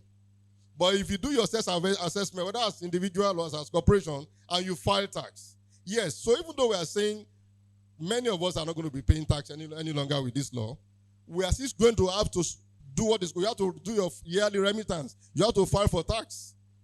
You have to prepare your books yearly and submit to the relevant authorities. It might be zero. When they complete it, you see the account, they put nil tax. So that's what they want to see. But if you do not do that, they will trouble you. And so the major thing is, let's start planning from today. They said January 1st, 2026. Note that, particularly for company income tax, it is assessed on preceding year basis. It then means that the year that they are going to tax on 1st January 2026 is this year. It's the year that starts from January 1st, 2025 till December 31st, 2025. So what we should be doing now, if you have not done it, go and download your bank statements. Let's get a reasonable, tax consultant, chartered accountant, audit firms. They are not expensive. Let's do what we have to do on our own also. Keep all those records. They will need those records now. Before now, somebody might just come to you within 10 minutes. They just, what do you want? How much do you want to pay in tax? All those, it can't work again. You must be able to back them up with real and tangible evidences. So you should file returns even if it is exempted. That's the last thing I wrote there. Even though you know you're not going to pay tax, based on those, computation, you must still remit those returns to the relevant authorities. So action plan, assets turnover and fixed assets decide entity structure. I think we have talked about that. Update. Sorry, this word is disturbing me. Update accounting to capture VAT input taxes. I've said that also. Register with NRS if you have not done so before. It's even difficult for us now to open a new account if you don't have a TIN anyway. But if you have not done so, you must register with them. It's good to, it's very important to do that. Then train your staff on how to manage invoicing. You know, how to keep your own, how to invoice goods out also. So it can be easy for whoever you are calling, because your accounting must be real now. Before now, when auditors come, they will say subject to what the directors give us, we certified as this accounting, whatever, shows a true and fair view, subject to. But now they can't do subject to opinion too much any longer. It has to be real audits. You know, you must say that from the record examine the accounting, whatever, shows a true and fair view, and the computation of the tax. Because what they've said, I've listened to the director or the chairman of the board, is that they will even go after the consulting firms too. So if they just manage to cook books without putting substance behind it, they can go for them too. So we need to be very, very ready to do the right things. I think we are doing close home. So talked about it. These are the key numbers. 100 million yearly turnover, no tax, or 250 million fixed assets, no tax. That's for companies. 800,000 yearly chargeable income or less. Also pay no tax for personal income tax people. Then chargeable income is not, these numbers are not the chargeable income. 800,000 is the chargeable income, not the gross income. So that has to be computed. Remember to keep record of your VAT when you buy stuff so that you can have some recovery from that. Remember to do a self-assessment by yourself.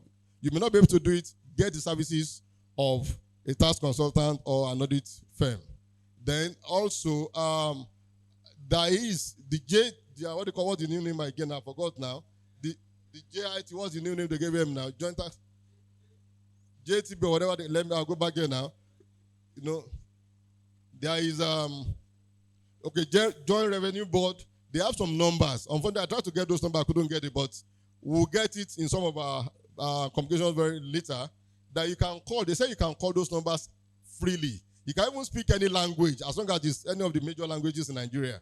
In case you see a taxman come to you and you've done the needful, they are trying to, all the amens we've been saying, this is how those amens can be answered. We must have the information at our fingertips. Know that you've done the right thing, and that when they try to harass you, you have a number or a office that you can recourse to. With that, I think I've come to the end of my presentation. I thank you for your rapt attention. Maybe there'll be time for questions. Thank you. You please clap more. We can't pay him. Clap more. Thank you very much, sir, for that presentation.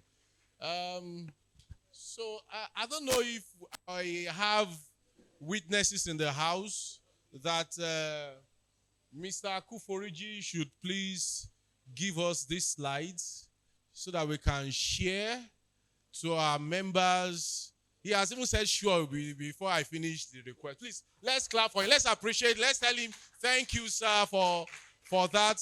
They will be sharing it to on the state platform with our zonal chairman, and they will share to our zones.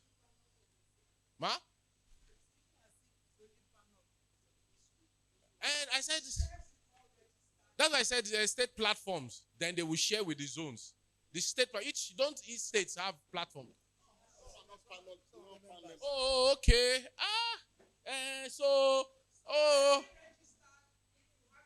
Emails. Well, I was about saying that means you should go and register with any of the Poultry Association of Nigeria. That's how you will get it. Because the Poultry Association of Nigeria is the one footing these bills.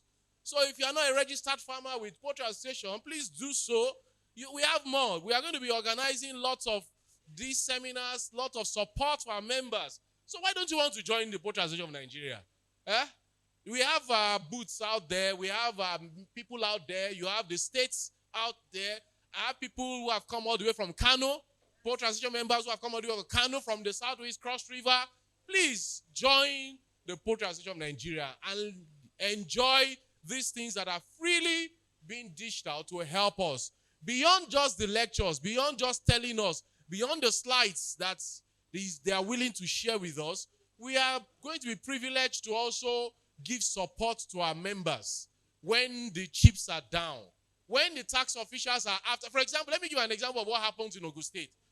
We have been able to come up in, for example, I know of Mowe very well, with the local government, such that they used to bring heavy bills to the farms to pay annually.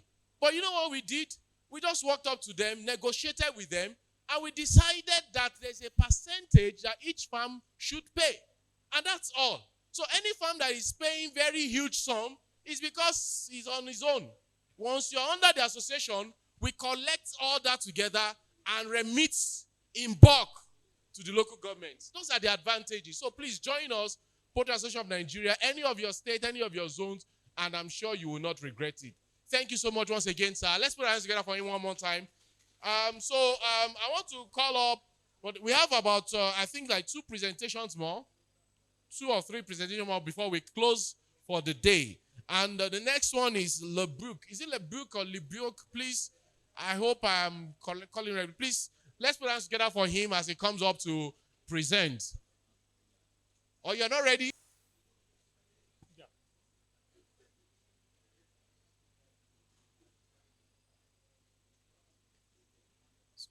Good afternoon. No farmer. No farmer. Great farmers.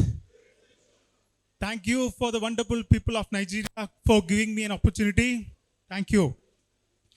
So I will be briefly talking about one of the most deadly and one of the most threatening issues of the current generation, right? So it's basically about antibiotics, which is one of the most threatening issues.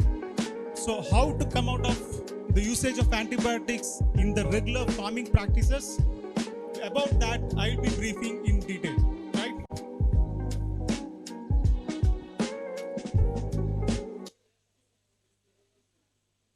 Of you will be aware about this image, right? So in the year 1900s or 1950s, the bird weight was around 900 grams after even 56 days, right? So in the present era, we are sitting in a place where we are finding almost near to 4 kg in 56 days, or 20, at the age of 32 days, we reach almost near to 2 kg, right? Similar in the layer birds. So it was originally 100 eggs per year. So now we are almost touching 300 eggs per year, right? So along with this development, we have been seeing a lot of developments when it comes to antibiotic usage also, antibiotic developments also. So from the year 1900s to 2000 to the present era, there have been lot of developments in antibiotics. Of late, lot of antibiotics have becoming resistant, which is a threat not only to the poultry, but also to human beings, also to us, okay? So both the things parallelly happen. So what is the reason for using of antibiotics in poultry? What is the major reason? So when you have more number of birds, when your birds are producing more number of eggs, the stress of the birds goes high, the pollution through the litter quality, all those things again goes high. So stock densities goes high, the bird is highly under stress. When the bird is highly under stress, it is under threatening of lot of viral as well as bacterial infections, right? So that's the place where people started using lot of antibiotics in your farms. So how, actually speaking, why we need to use antibiotics in a regular way? There is no point in using in a regular way, but there are possibilities of using antibiotics for therapy, that is for treatment, to cure the diseases, to prevent mortality, all those kind of things in a regular way. Whereas you can use it on a metaphylaxis way also, where you start using the antibiotics when you are seeing some threat around your farms, or seeing some infections, in one of your flocks, those cases you are supposed to use antibiotics, but under the prescription of a practitioner, veterinary practitioner. But what's happening now?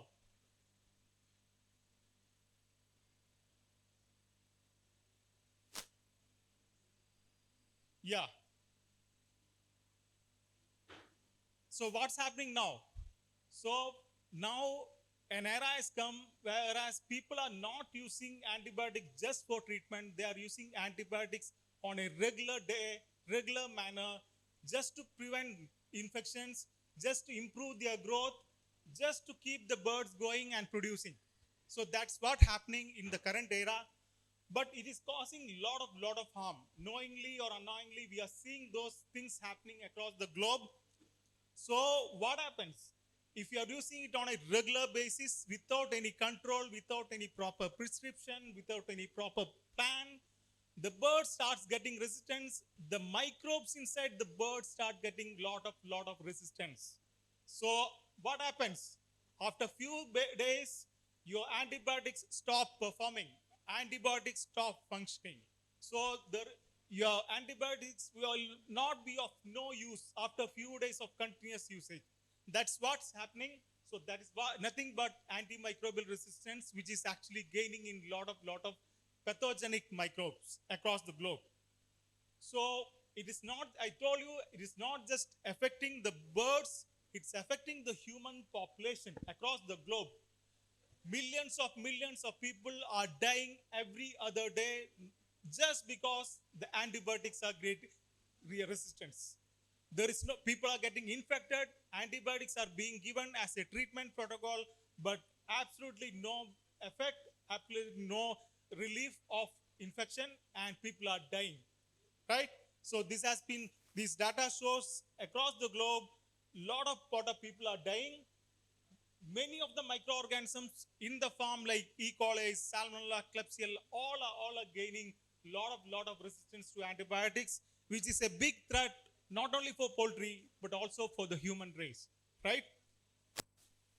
You can see here, among the most resistant microorganism is E. coli. Next comes Salmonella. None of your antibiotics will be working in another few years. Everything will be go off vain, right? So what is the next? What is the next approach? Of course, there are lot of opportunities to remove antibiotics from your farm, to have a more sustainable approach, more long-lasting approach, and with the guarantee that the birds can perform, the animal can perform, the animals can be healthy, right? So, of course, management is one of the first priority when it comes to any kind of antibiotic usage or any kind of issues, AMR issues, or any kind of diseases.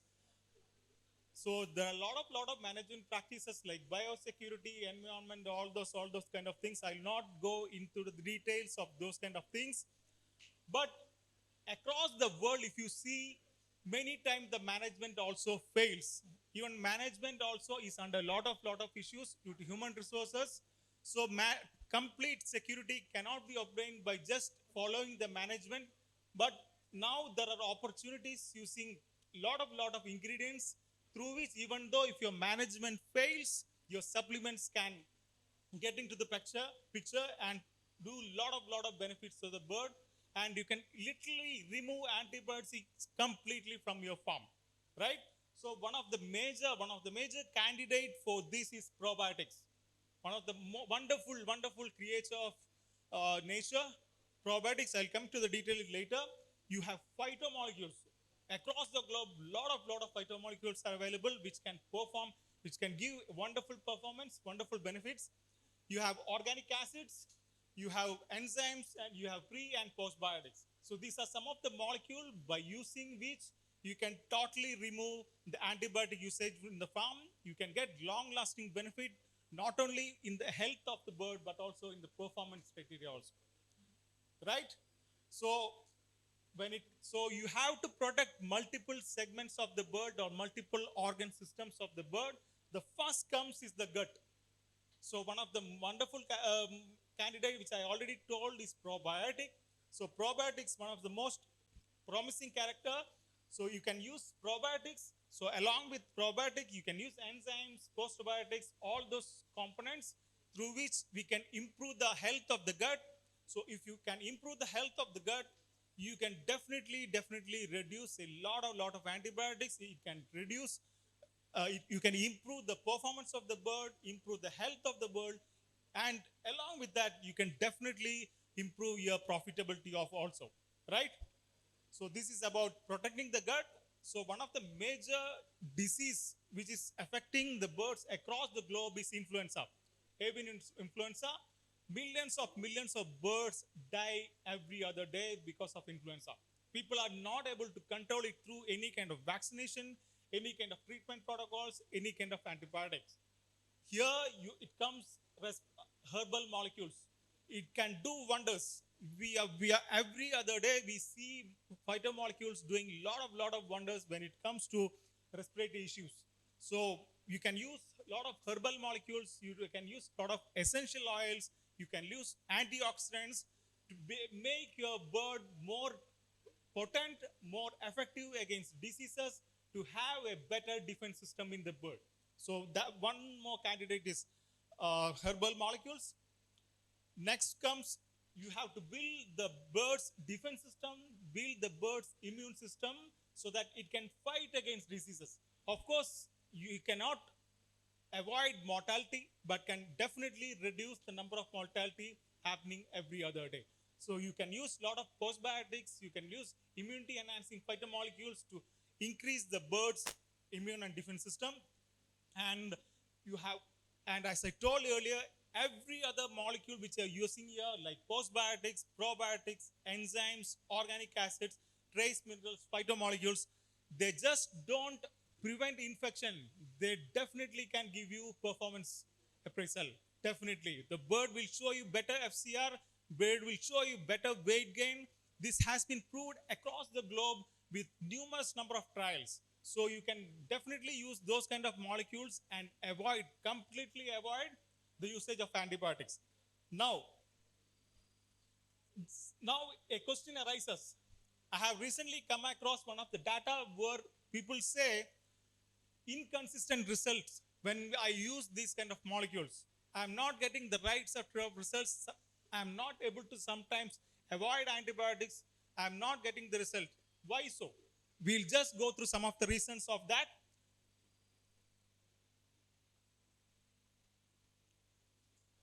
You should be very careful about the ingredients, about the additives, about the supplements which you use in your feed. Okay?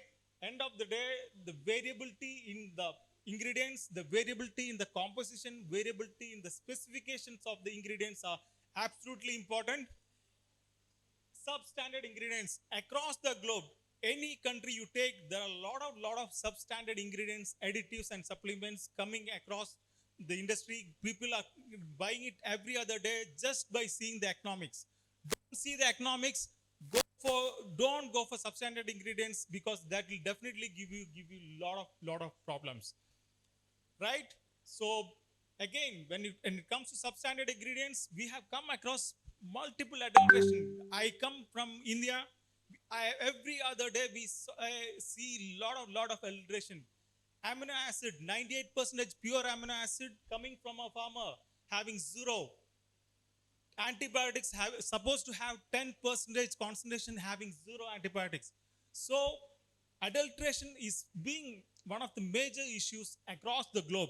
You should be very careful about adulteration. You should be very careful about toxic contaminants like heavy metals, all those kind of things, especially when you are using trace minerals, organic minerals, those kind of compounds. So you should be ready to understand the products or the ingredients which you are using to remove of antibiotics. You should have a very clear plan. You should have a very clear phases of usage, so that you can wonderfully do the job of antibiotic replacement, right? So you should be very careful about the usage of these kind of feed supplements. So there are a lot of ways. I will not go into detail of this.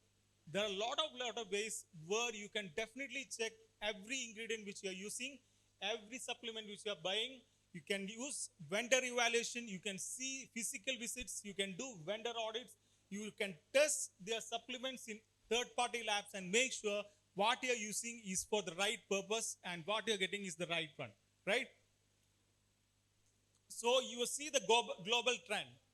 More than 50% of the farmers across the globe, they have been able to successfully replace antibiotics from their farms. So this is the international data showing that more than 50% farmers are able to replace antibiotics with natural supplements, and they have been doing farming in a very profitable way by using these kind of molecules like probiotics, phytobiotics, enzymes, organic acid like kind of things, right?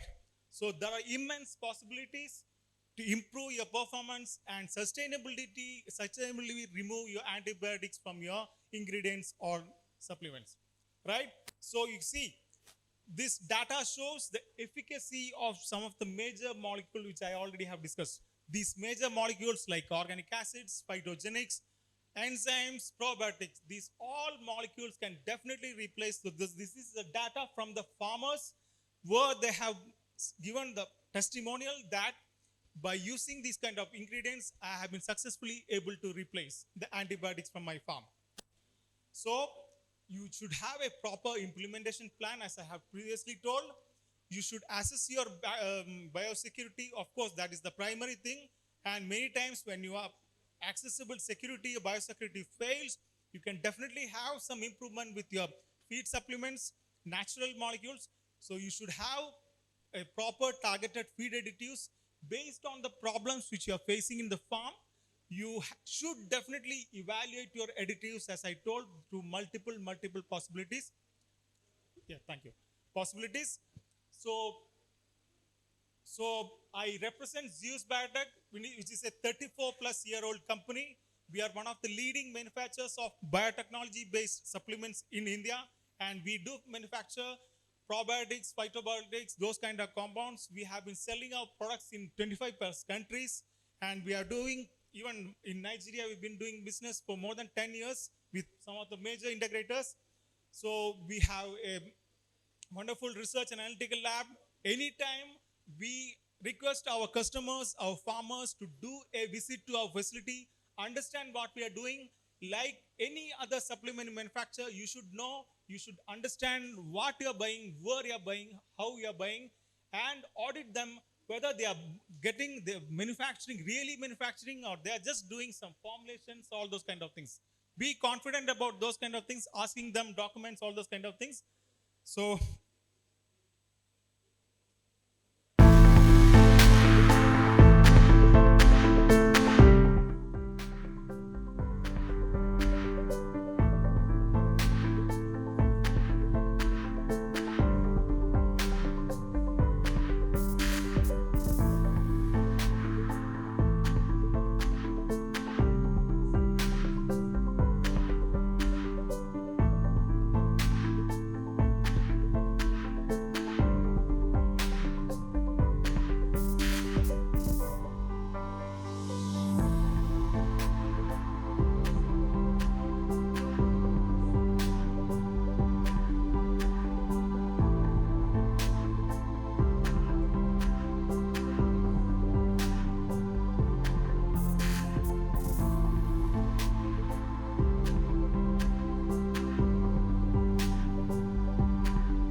Thank you very much for that.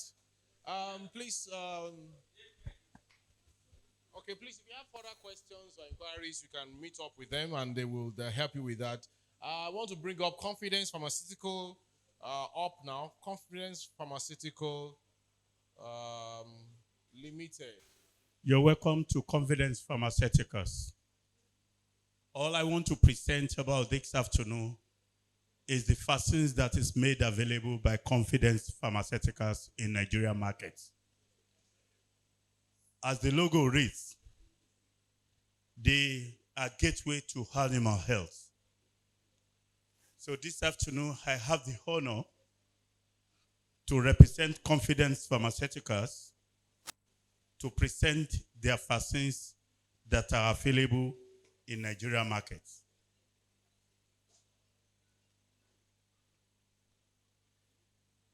As we stand this afternoon, after this presentation, you can visit a stand at 6-5.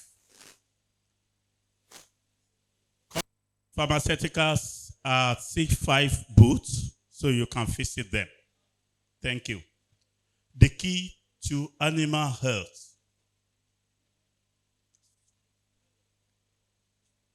They have a certified tested laboratory that are into vaccine diagnostic, and they do about 60% of vaccine production, which is about 65% of the portfolio of what product, the product that is coming out from the company.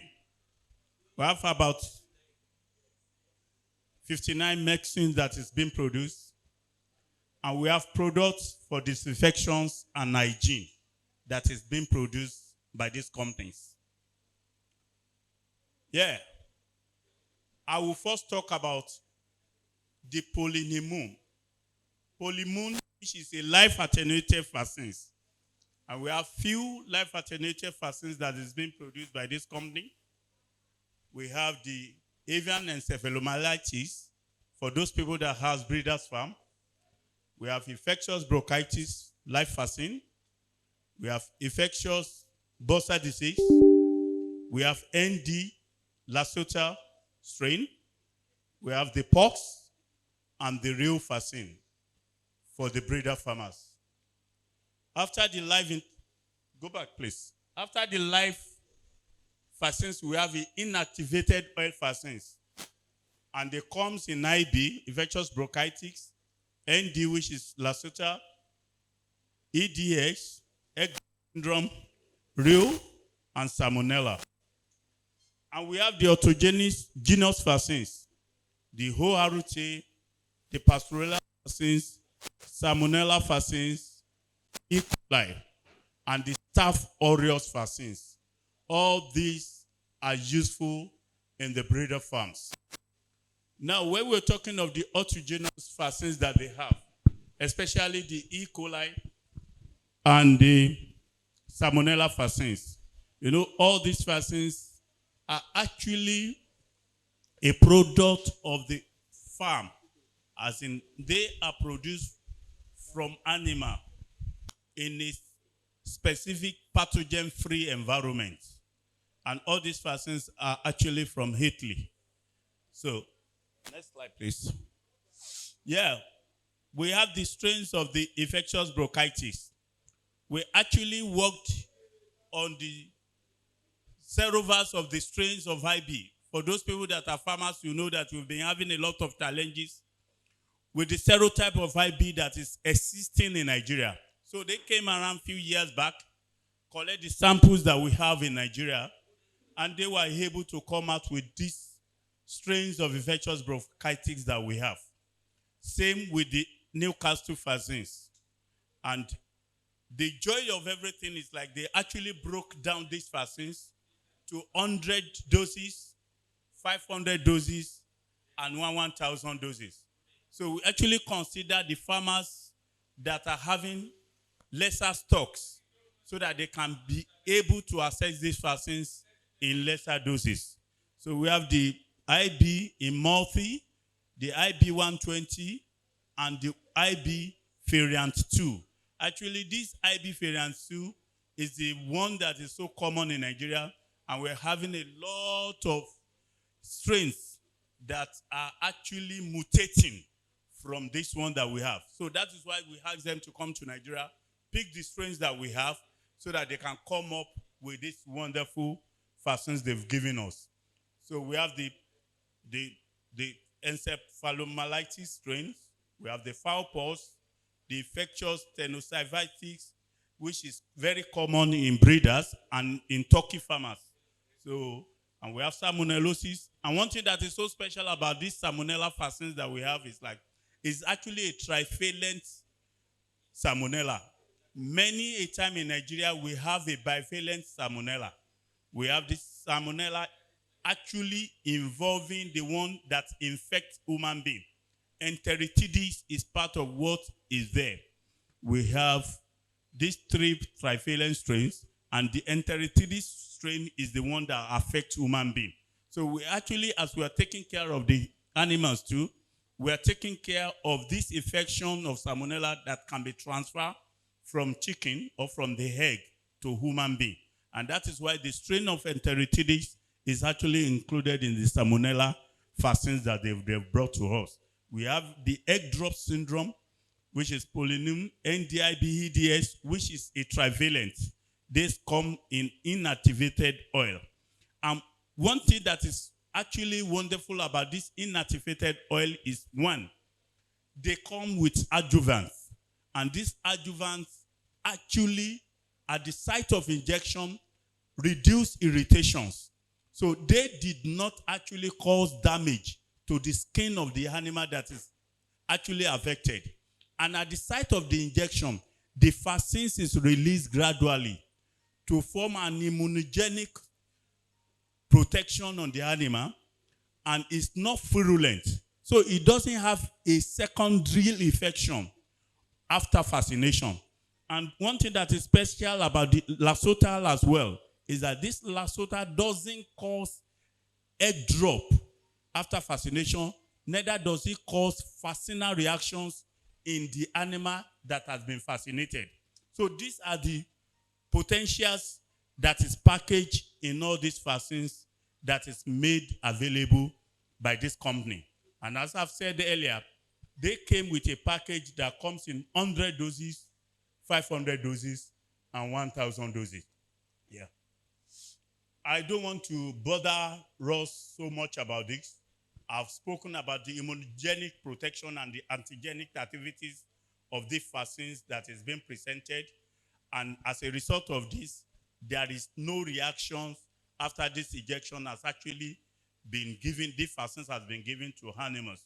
And I've actually spoken about the adjuvant that is added into this vaccine that provide easy and painless penetration of this vaccine when it is being administered in the absence of a pronounced local reaction, which leads to rejection of the belt.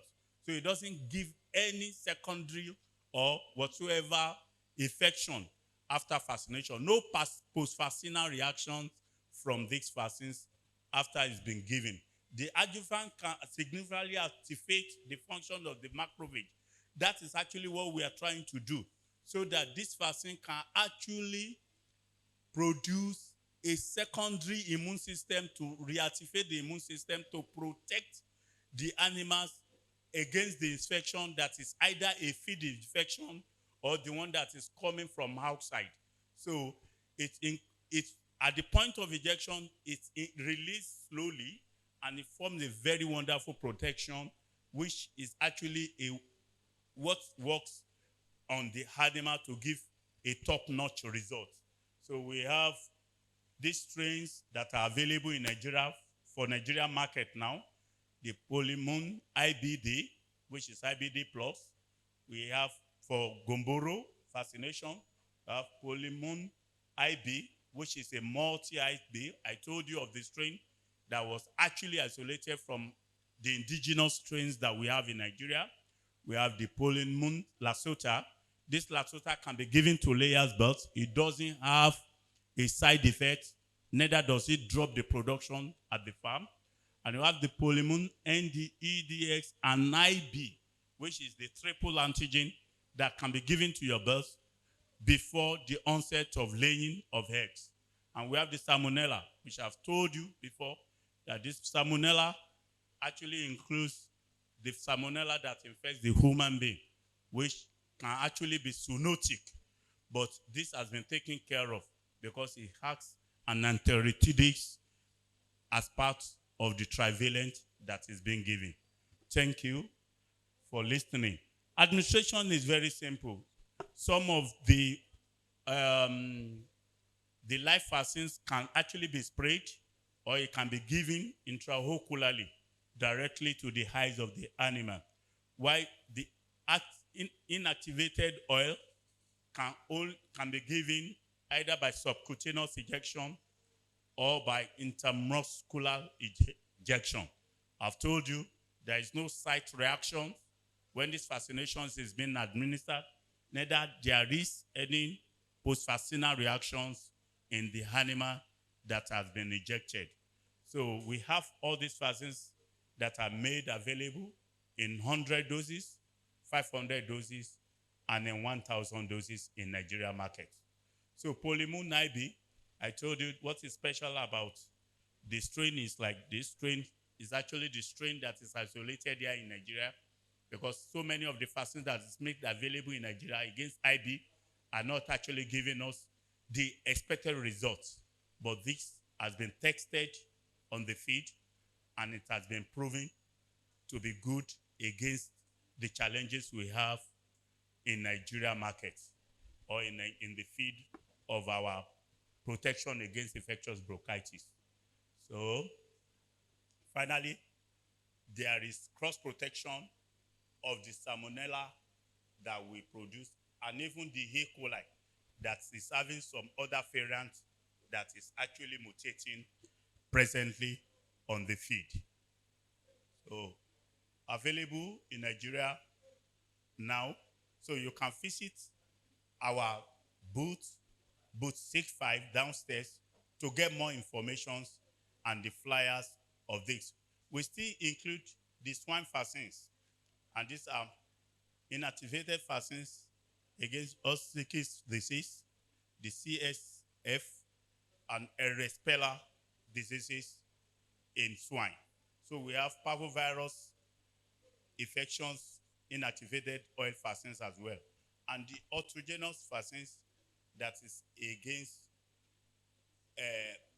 Escherichia coli in swine animal. So all these vaccines are made available and they are in Nigeria market now. So, thank you and God bless you. Please a round of applause one more time for him. Thank you very much. Let's have priority poultry services. We need to have those presentations back to back now so that we can wrap it up. Please put your hands together for priority poultry services. Please encourage them. Thank you very much, sir. Great farmer, no farmer. I am Adele Dixon Adeyinka by name, Head of Sales and Marketing, Poultry Services. In the Poultry Services, we sell poultry drugs and poultry equipment. And our booth is C9 and booth C10. Please, you can do well to check our booth after the presentation. All right, so we sell, like I mentioned earlier, we sell poultry drugs and poultry equipment. So I'm not taking much of our time. I just want to talk about two of our products, which is Larvicide and Mostox. So Larvicide is a product that prevents flies and maggots in our manure. So for those of us that have farms in residential areas, this is actually a very good product for us. And even for those of us, it might not necessarily be those of us in residential area, places where our maggots are disturbing or where the odor is much. Once you apply Larvicide to the feed, I can tell you that there will not be odor again and there won't be maggots again. So, and we have testimonies of people that are using it in this country, around the country, in the north, in the east, in the west, and around. So it's a very, very effective product. It's in powder form, and what you just need to do is just to add to your feed. 250 grams goes to a ton of feed, and it's quite cost. Yes, so it doesn't cost at all, because I'm sure most farmers are always particular about adding extra cost, because we know what is going on in this country now. So everybody is so particular about extra cost. So I can tell you for free that it is quite cost effective. It's in 250 gram and it's also in 25 kg. Also, Mostox, it's a toxin binder. It's a toxin binder. It comes in 25 grams. It comes in powder form and also comes in liquid form. You can add it to, you can give it, you can add it to your birds orally, and you can also mix it with feed. So what does Mostox does? So basically it binds toxin. There was a time that wet maize rather was quite rampant. So it is actually a very good solution. It binds mycotoxins in the bud. So once all these this maize produces toxins, you can be rest assured that once you use Mostox, it binds those toxins and there is no problem at all. So it traps mycotoxins in the gastrointestinal tract of our buds, and also it has prebiotic activities. It promotes gut health of your buds. And you cannot be, in fact, because most of our attendants, we don't know what they are doing on the farm. There are times that even where you kept your feed, water must have gotten there, mold must have built up, and you are not even aware, and they give them the feed like that. And there are sometimes that even mistakenly water has gotten to your feed, and in one way or the other, mold must have grown. But you are rest assured that once you make use of Mostox, you are free from any mycotoxin. So it's a highly specialized formula with monoligosaccharides, organic acid, hydrated sodium, calcium, aluminum silicate, activated charcoal, and alba liver stimulant, and also has bacillus subtilis in it. Like I said earlier, it's available in 25 kg. It's available in 500 gram.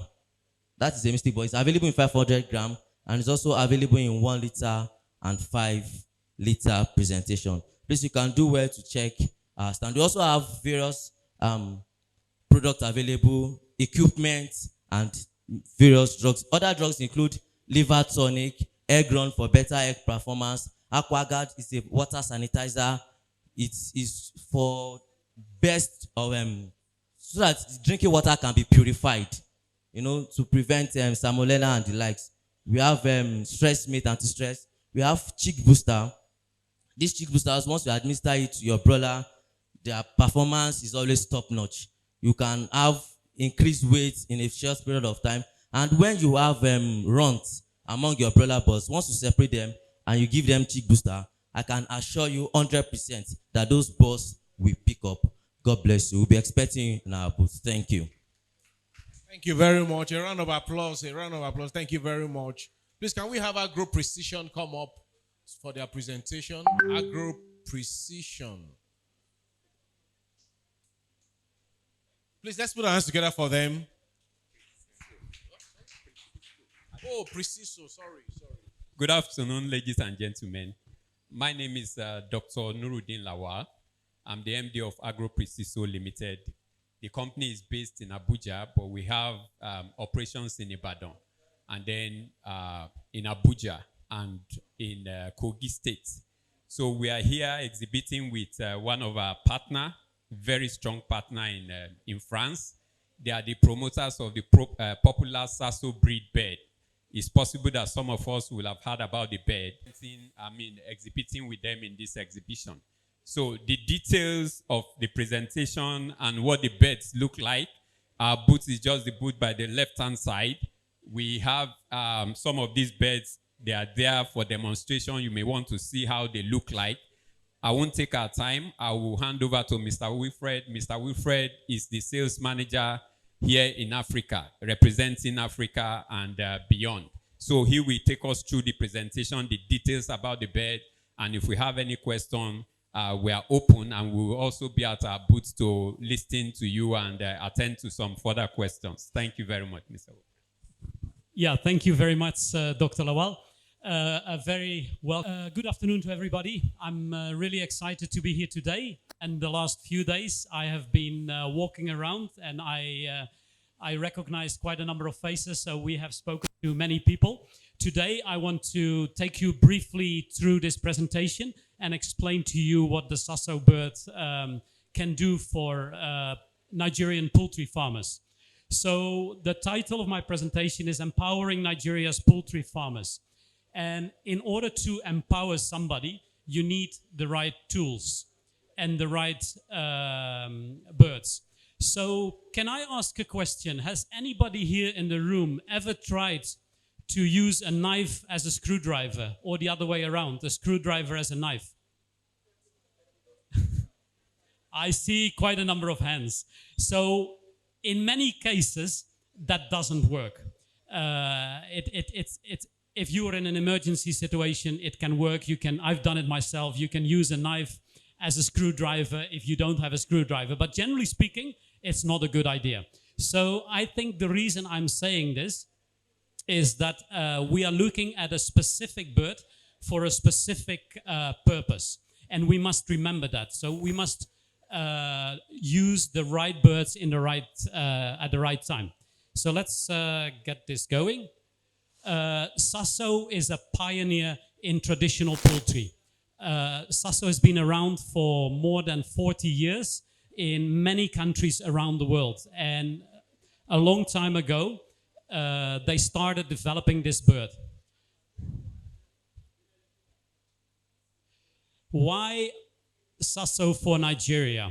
And I think there are a few reasons why Nigeria is a good fit for Sasso. Sasso, as I said, it is not just a chicken breed, it is a very specific chicken for a specific market. And it can help distributors. When you look at the value chain, it will be of value for several actors in the value chain. And looking at distributors, they can actually run with it, and smallholder farmers in rural areas as well. So the Sasso is engineered by a company, as Dr. Lawal said earlier, in France, and it all started already 40 years ago. So there is a long history of development that has gone in this bird for many, many years with a lot of geneticists. And basically the summary of it is that it is a robust dual-purpose chicken that thrives in challenging environments. So just to know what we are talking about, I have this picture here for you. So you can see this is the Rainbow X, a multicolor line of Sasso chicken that is very popular in many countries in Africa. We have this in Uganda, in Tanzania, in Rwanda, in many, many countries in Africa. So I just want to run through a few headlines of what is very specific about this bird. Now, we all know, and I've heard this in other presentations today already, that performance is based on two factors. One is genetics and the other one is management. So these two things are crucial when you are in chicken farming. We all know this. Now, the genetics are being taken care of. They have very resilient genetics. And the bird proves to do very well under challenging environments. So I am talking about the commercial birds. I'm not talking about parent stock. Parent stock, we are talking on a different level. But when you talk the commercial birds, it is a very forgiving bird, which means that if you don't treat it exactly according to the book, it will not straight away die or create problems. It is a forgiving bird, and that has been engineered into the genetics of this bird. So it does very well in challenging environments. So that is point number one. Point number two, it has been specifically tailored for the African environment. And here I visited a farmer in Zimbabwe. He just had 5 of these birds in his backyard. Simply put like some mesh wire around it, a feeder, and part of the day he lets them out, and the rest of the day and at night They go into that hut there, but they don't require a lot more than this. So they thrive in an environment like this. So they are meant to be kept in semi-intensive production systems, which means, again, coming back to my starting question, you know, have you ever used a knife as a screwdriver? We must not. Thank you. We must not put this bird like with 10,000 in a big chicken house and then start to feed them expensive broiler feed, because I can be very straight and honest with you. The growth rate is slower than a broiler, because we all know that broilers are top performing birds when it comes to body weight, but a broiler requires high quality inputs,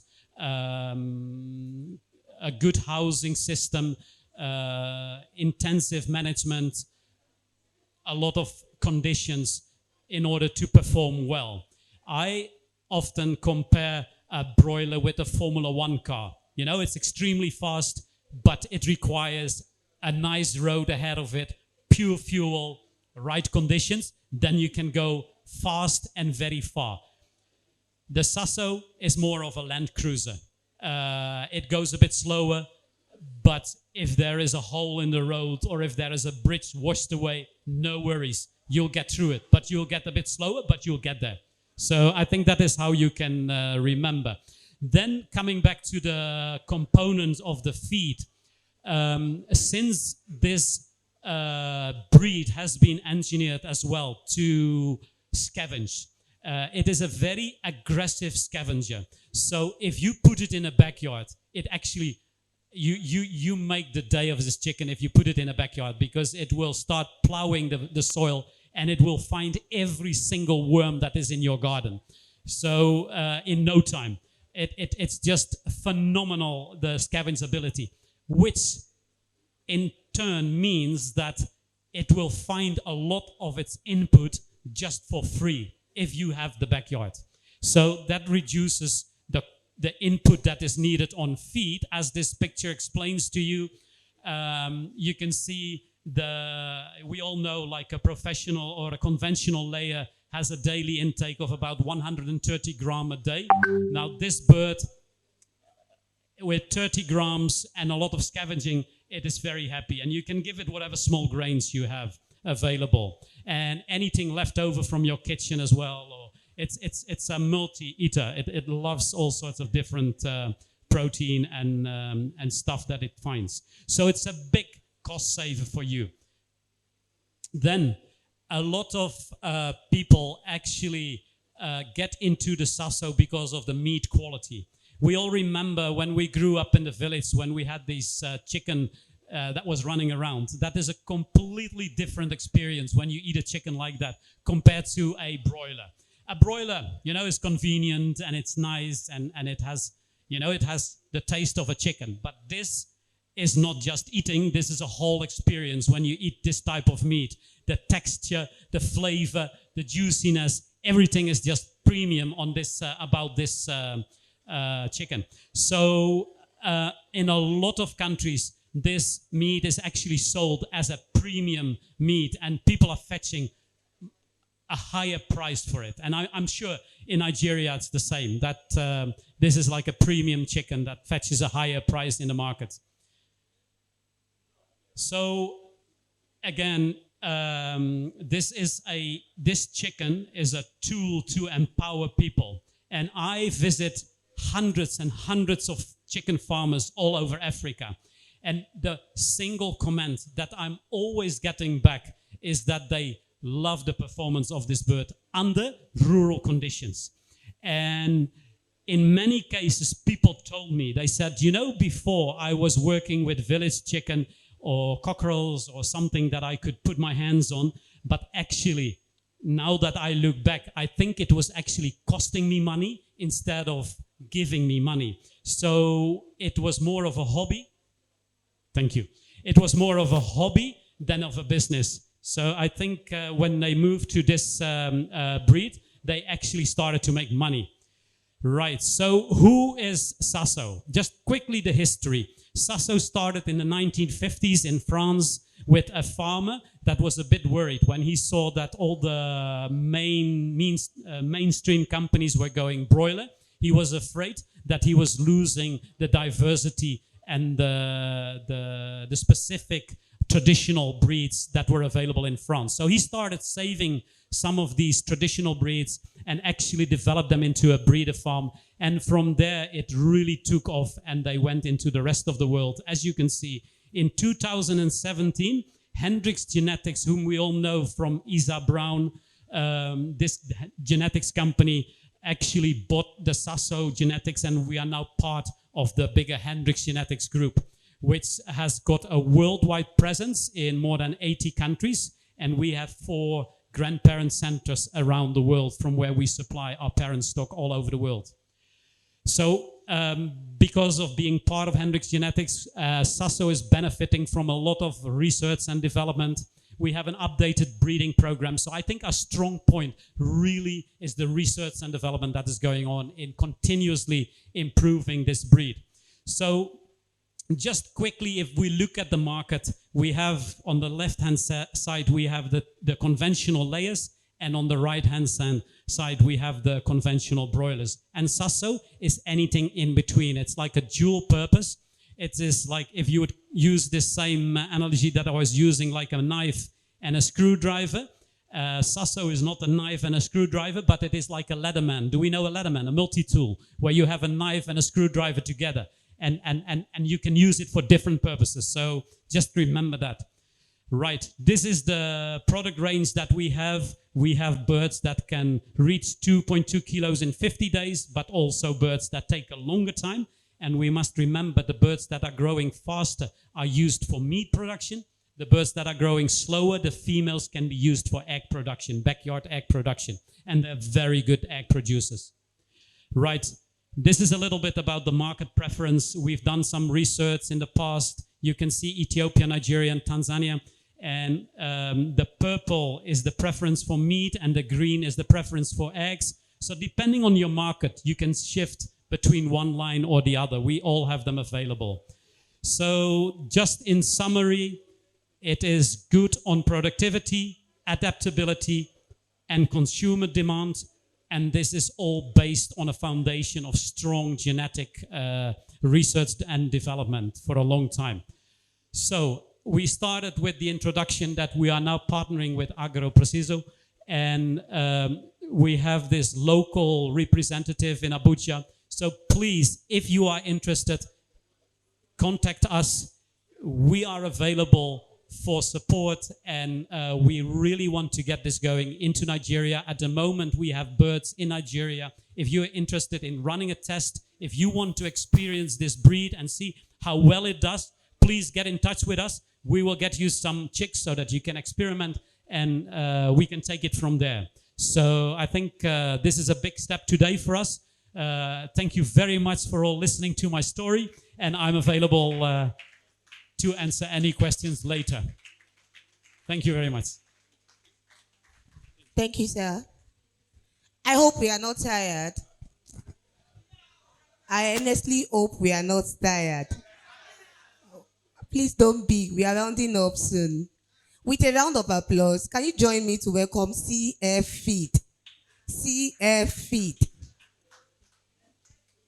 We are not clapping. We are very tired, though. Don't be tired. We are rounding up. Thank you. Thank you very much, ma'am. Great farmers. So weak, right? Great farmers and no farmer.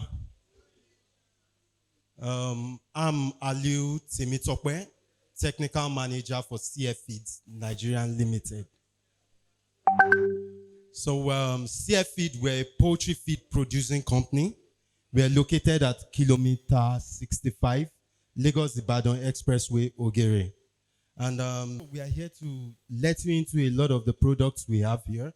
And now at CF Feed, we have a variety of products for your poultry birds, especially the two main strains the two main breeds we handle, the layer birds and the broiler birds. we have quite a number of range because all these birds, they have different nutritional needs per time. And while my slides come up, starting with the broiler birds, we have grouped the broiler feed into 3 phases. We have the pre-starter crumble, the starter pellets, and the finisher pellets. And we have code names for them.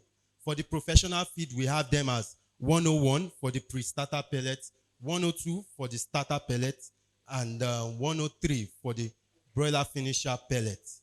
Now, for the broiler starter, okay. Thank you. Okay. Like I said, we have them in three phases, the broiler pre-starter crumble. And we expect that one, the 101, to be consumed for 14 days, the first 14 days of your birds. And the focus of the feed is to provide high survival rates, good uniformity, and make it easy to digest, because the digestive system of the chicks is very, very sensitive. Then we also lay a solid growth foundation, and we reduce early chick mortality. Now, the focus of this is simply chick adaptation. Why? Because these chicks are coming from an environment that is strange to us. So they must adapt to survive quickly. Now, going further, the advantages of using our 101 pre-starter crumble is that it increases the survival rate, it's easily digestible, and promotes strong immunity for your birds. And the target for this is that cumulative feed intake for those first 14 days is 500 grams and will give you 450 grams of body weight. Now, moving to the 102, which is the broiler starter pellet, which will be taken from days 15 to 28. The focus of this is to promote good bone development, accelerate growth, and an excellent feed conversion ratio, and improve growth efficiency. Then once tactical thing is to shorten the slaughter cycle. If you can shorten the slaughter cycle, that means you can run more cycles in a production year and make more profit. Those are some of the advantages of this ration. And the focus of this stage is rapid growth period. That's the point of fast growth. And the advantages is that there is strong and solid bone development, rapid growth, and an excellent FCR. And the target for this stage is that cumulative feed intake is 1,500 grams, and the expected body weight at 28 days is 1,400 grams. Now to the broiler finisher pellets. We have programmed this from day 29 till you slaughter. And the advantages there are fast growth rate, low mortality, good body type, ensure slaughter weight is achieved quickly, and solid appearance, and it will improve your breeding income by having more cycles to run. And the focus is simply body building up and body shaping. Why? Because we must have more meat instead of fat at that stage. Now the advantages: rapid weight gain, low FCR, optimized body shape. And the target cumulative feed intake at this stage is 1,000 grams. And we expect you to get your 2 kg at that consumption. Now we also have the commercial line, in which we know them as 101C, 102C, and 103C. And same pattern as the professional. But the difference is, for the 101C, you use 14 days, 500 grams, 450 grams as the target weight. And at the 102C, you are going to feed another 1,500 grams and get your target weight of 1,400 grams. And for the 103C, which is the 29 days till market, we expect a feed intake of 1,500 grams to give you a body weight of 2 kg. Now, we move to the layer lines. We call them CF Feed Layer Rations 200 series. And we have them as pre-chick scramble, that's the 201. We have the chick scramble, the 202. We have the grower mash, 203. We also have the grower pellets, which is 203P. And we have the pre-layer mash. Why do we have the layer rations based like this? because there are different nutritional needs for different stage and age development. For the first 6 weeks, the main goal should be self-immunity development. And from 7 to 16 weeks, we expect bone development and also muscle development. And from weeks 14 to 5% egg production, we expect ovary development. And from week 17 to the same 5% production, the need there is for bone marrow development. Why? Because production of eggs, the eggshell depends on calcium deposited and it's secreted from the bone marrows. And ovulation is from the 5% egg production to like 42 weeks. And we have fat deposits from 43 weeks to culling and calcium absorption from 43 weeks to culling. Now, the advantages of the pre-chick scramble, which you will use for the first 3 weeks, that's the first 21 days, is that it will improve development of the immune system, thereby increasing livability. Because at this stage, they can't handle a lot of things. We just must help them build this immunity. And high livability of above 98% is good start for this period. And a good flock growth and uniformity of above 92%.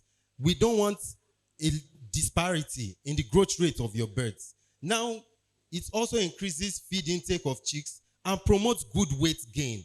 It will improve growth and development of the digestive system. Why? Because we are going to put in there easily digestible and absorbable nutrients. It's one thing for it to go through the mouth, it's one thing for it to be digested, and it's another thing for it to be reabsorbed for profitable use in the system. Now, the feed intake here is 350 grams, and we expect a body weight of 200 grams. Now, when you move to the 202, which you will use from 4th week to 8th week, with a consumption of 1,200 grams and a target body weight of 700 grams. What are the advantages here? It promotes good skeletal development, promotes good intestinal health and development, and it will also promote good flock uniformity. Now, the next stage from the 9th week to the 15th week is the grower stage. Here, we need to promote good skeletal development and rapid muscle development. And mind you, the reproductive organs will start development at this stage. And we must maintain good intestinal health and development. And we must promote good livability and flock uniformity. So the consumption expected at this stage is 3,000 grams to give us a body weight of 1,260 grams.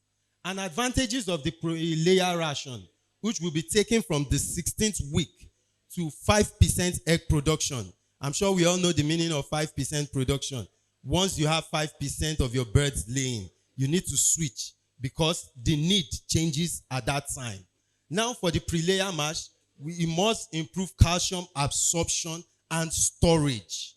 We must ensure that the bones develop well and encourage good development of the bone marrow because its work is going to start immediately. Then we must promote development of the ovaries and ensure that the reproductive system is well developed for the task of laying eggs. Now the feed intake from that 16 weeks to the 5% production, we expect each bird to take a minimum of 1,650 grams.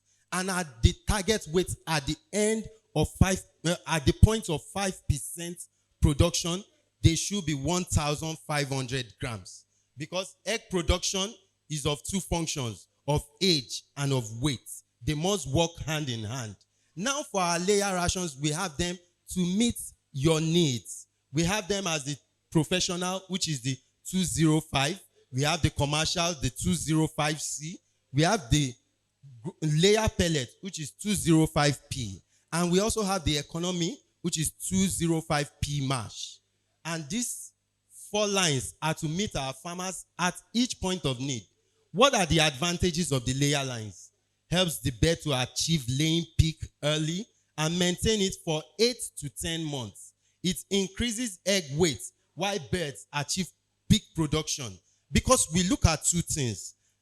We must increase your number of eggs and we must increase the size of the eggs. So we have worked on this. Then it also maintains good quality eggshell and color, golden yellow yolk, which is firm and of good quality. And the FER, that's feed egg ratio, is 2.15 to 2.23.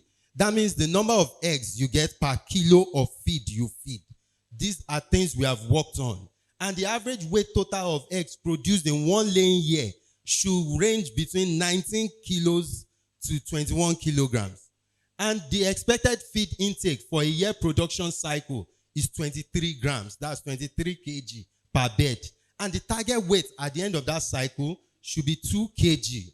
Now we also have our products in concentrates because we are aware some farmers have access to raw materials. And we have the CF feed grower concentrate 30%, which is 2033. We have a mixing instruction for that. Your maize will be 450 kilograms to make a ton of feed. You give us wheat offal of 250 kilograms. And the concentrate, 12 bags, making 300 kilograms. A total of 1,000 kilograms. Okay, thank you. Now, the CF feed layer concentrate, 30%, 2055. We also have the mixing instruction here, which is the maize, 500 kilograms, the wheat offal, 200 kilograms, and the concentrate, 300 kilograms. That's simply 12 bags, and a total of 1 ton. Now, why should I choose CF feed? We have expertise in poultry feed industry, from procurement, engineering, laboratory, nutrition, sales, marketing, technical, and after-sales services. We have a carefully selected team and the use of recent technology and advanced science development in feed milling. We also have good knowledge of the science and engineering of poultry feed and poultry production, and we do use carefully selected raw materials. Our mission and goal is to create fortune for a greater future. And the reason I want you to stick with us is that we have a promise to keep to this mission and goal. And that assures you that you have a solid partner in business. And CF Feed is here to eliminate farmers' fears. What are the fears? Quality. We make that our number one watchword, our number one statement. And we also come with affordable prices that guarantees profitability in business. And we also assure you of good returns on investments. And we will provide guide and solid after-sales services. With CF Feed, our farmers are not alone. We are your solid partner in creating fortune. Thank you very much. Thank you, CF Feed. Who is excited? We want to have the last product presentation for today. If you are excited, you can clap. You can clap very well. We save the best for the last. Please join me as I invite Premier Feed. You are not clapping. Don't be tired. Please, let's endeavor. We listen very well, so we'll not be tempted to bring more product presentations. Thank you. Great farmers. Like I used to say, you farmers, you are not our customer.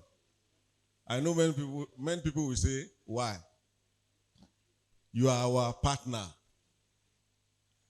You know, customer you can sell and forget. But your partner in business, if you go down, your partner go down. So you never want your partner to go down. Please, our slide. So we are Premier Feed Mill, subsidiary of Farming of Nigeria.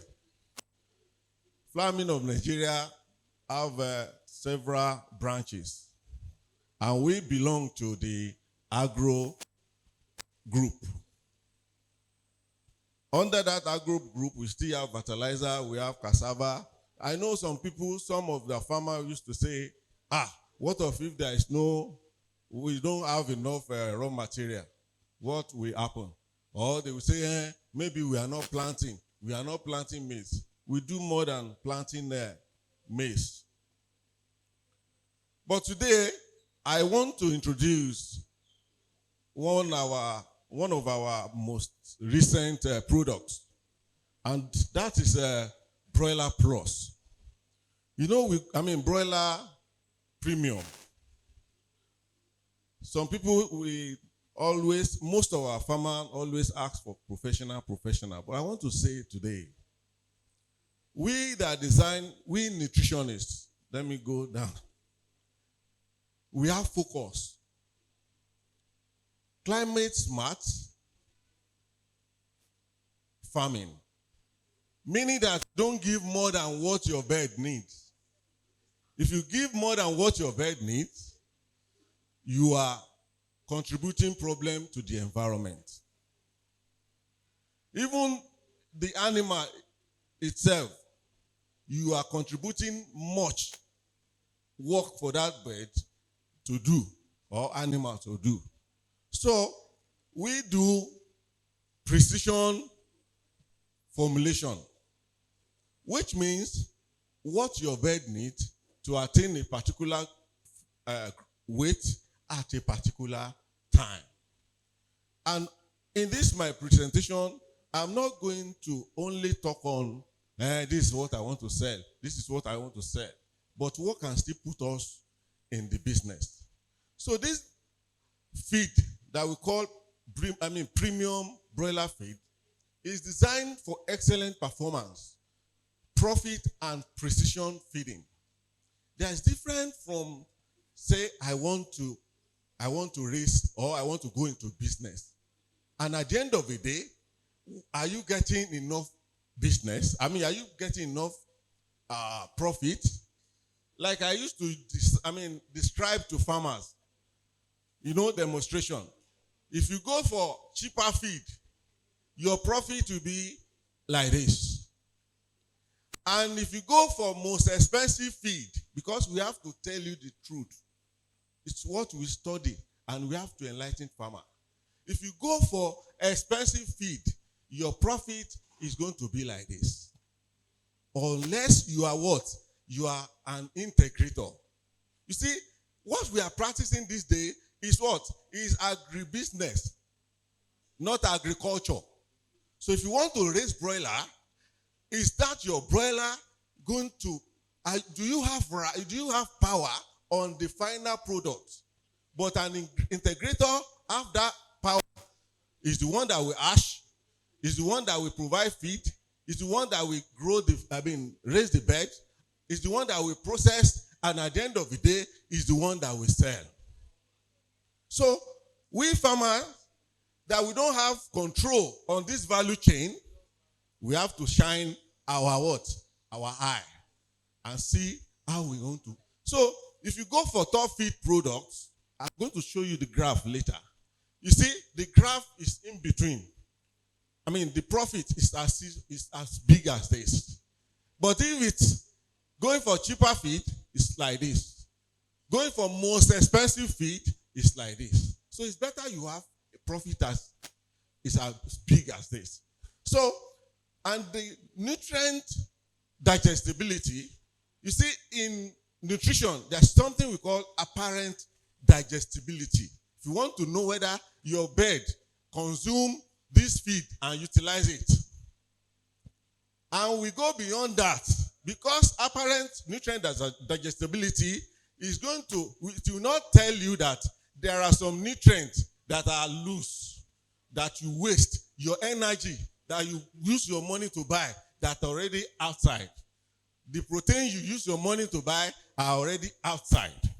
So I'm saying all this so that you will know that we don't just design feed, but we have gone towards an higher level. We call it standardized total tract digestibility. The apparent digestibility only look for what is in and what is out, not knowing that there are some endogenous laws. But when you look at the standardized total tract digestibility, that is when you know the actual nutrient that are wasted, and use that also to design the better feed. All this we put into our design so that the farmer can get better results. So when you start this our feed with in the first week. At the end of the day, we expect you to have an average of 2,000 grams or 2 kg or 2.2. Now, this is not magic. These are just what? Figure. So don't let people deceive you with what? With figures. Your destiny is your hand, is on your hand. Some people will say, what is the FCR? Now, you have this FCR here. I can even put 0.6 there. But how many of you, how did you manage your feed? You get to some farm, you see feed on the floor, and you are calculating FCR. So from our trial, we are able to get 2.2 at 32 to 35 days. So, and you know birds, they move, they grow in phases.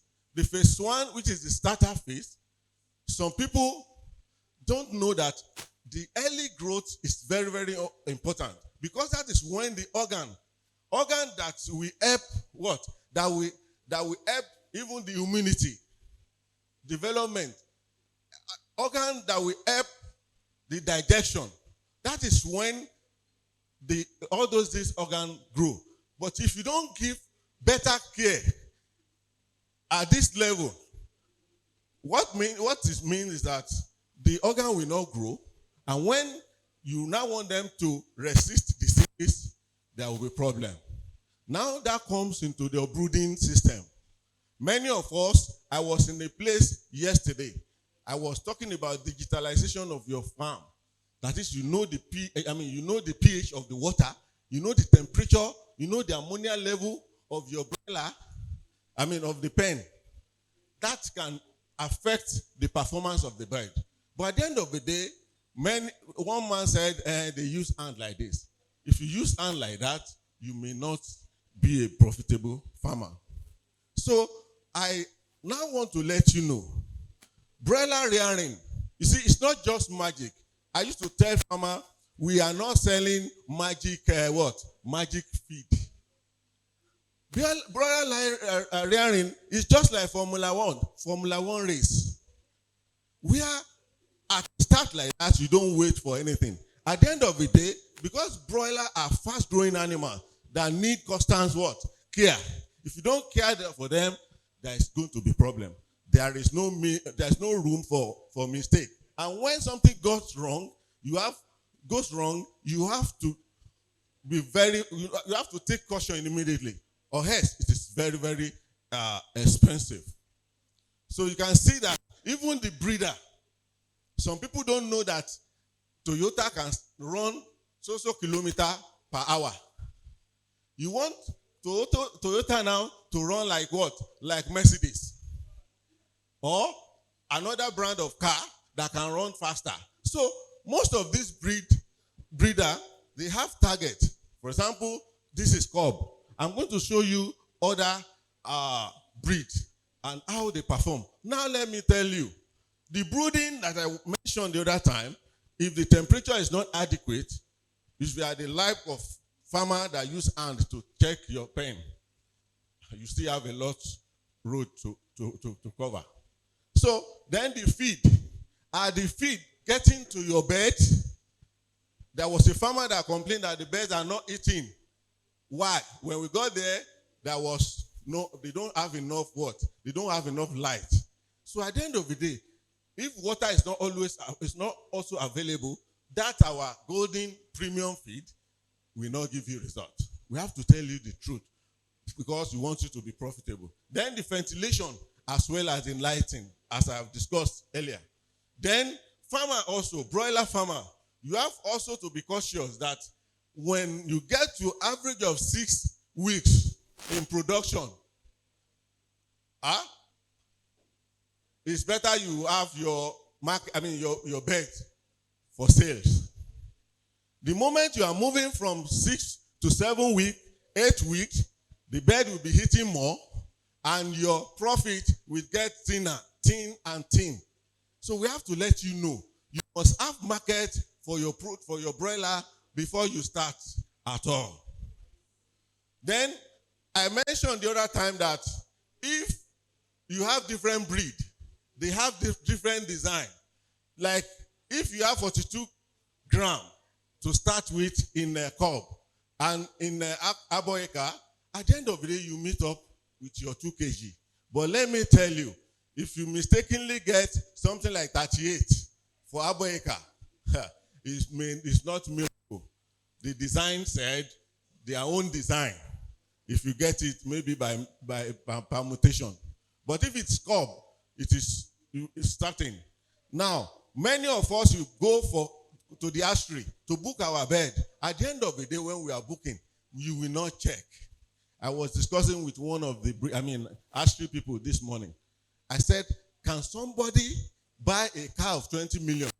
And dealer now say, John, please get a towing vehicle, take this car to his house for him to test. He said no. Same thing, farmer that spend almost 5 million or 2 million to buy their chicks, and you fail to check the quality of your bed. And at the end of the day, you are now blaming that is the feed that is not performing. If you are unfortunate that you get average of 32 gram or 35 gram, don't expect to get with Ross. You will see at the end of your 5 weeks. You can see at the end of your 5 weeks. You cannot compare with somebody that gets Abeokuta of 42 gram that will get what? 2 kg at 5 weeks. So, for the performance, all this, the earth, the quality of the feed, the water supply, vaccination are very, very essential. Then there is another new branded feed that we designed for, let me say, smart feeding agriculture.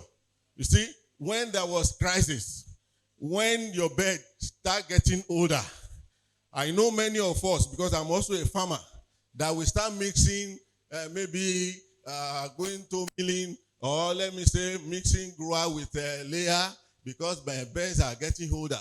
At the end of the day, you discover that those birds, the production that they get to when they are already old, then will be coming down.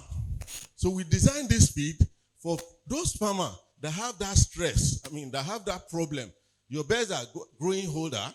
We designed this smart feeding for tough times. We call it layer-wise economy layer feed.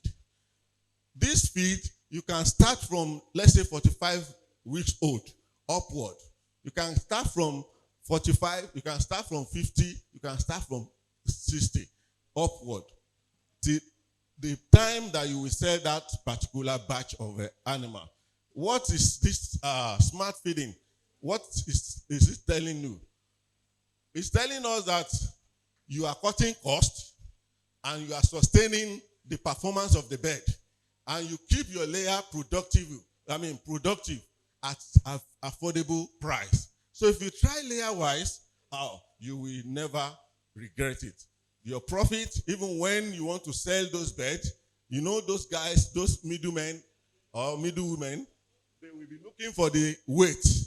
That weight will be maintained so that when you have a value for the core layer you are selling. Like I was describing the other time, that when you look for cheaper feed, this is where you find yourself. Because we have to tell ourselves the truth. If you go for cheaper feed, I've also been a victim before. I saw them buying cheaper feed. Me too, I rushed the thing. So, okay, it was even for fish feed. So I bought the thing. At the end of the day, what was my result? The result is around this red cycle. So if you now go for most expensive feed, you find yourself at this level and the profit will be very small. But if you go for top feed, which is not cheap, but what? But affordable, you get your result here and you get bumper harvest. So before I stop, let me quickly let you know some things that is happening on our farm and we need to correct. We have some things here that I got from your farm. I want you to see. So these are the things that don't overlook management when you are using feed.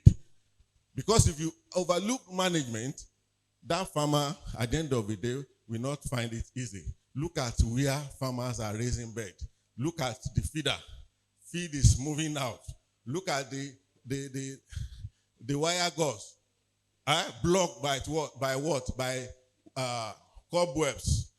Look at where farmers are keeping feed. Farmer keeping feed in the pen. If Dr. Makaju was invited to one Marriott hotel, and the food that the man will eat from Monday to Saturday is packed in his room, he will enjoy the first day, second day.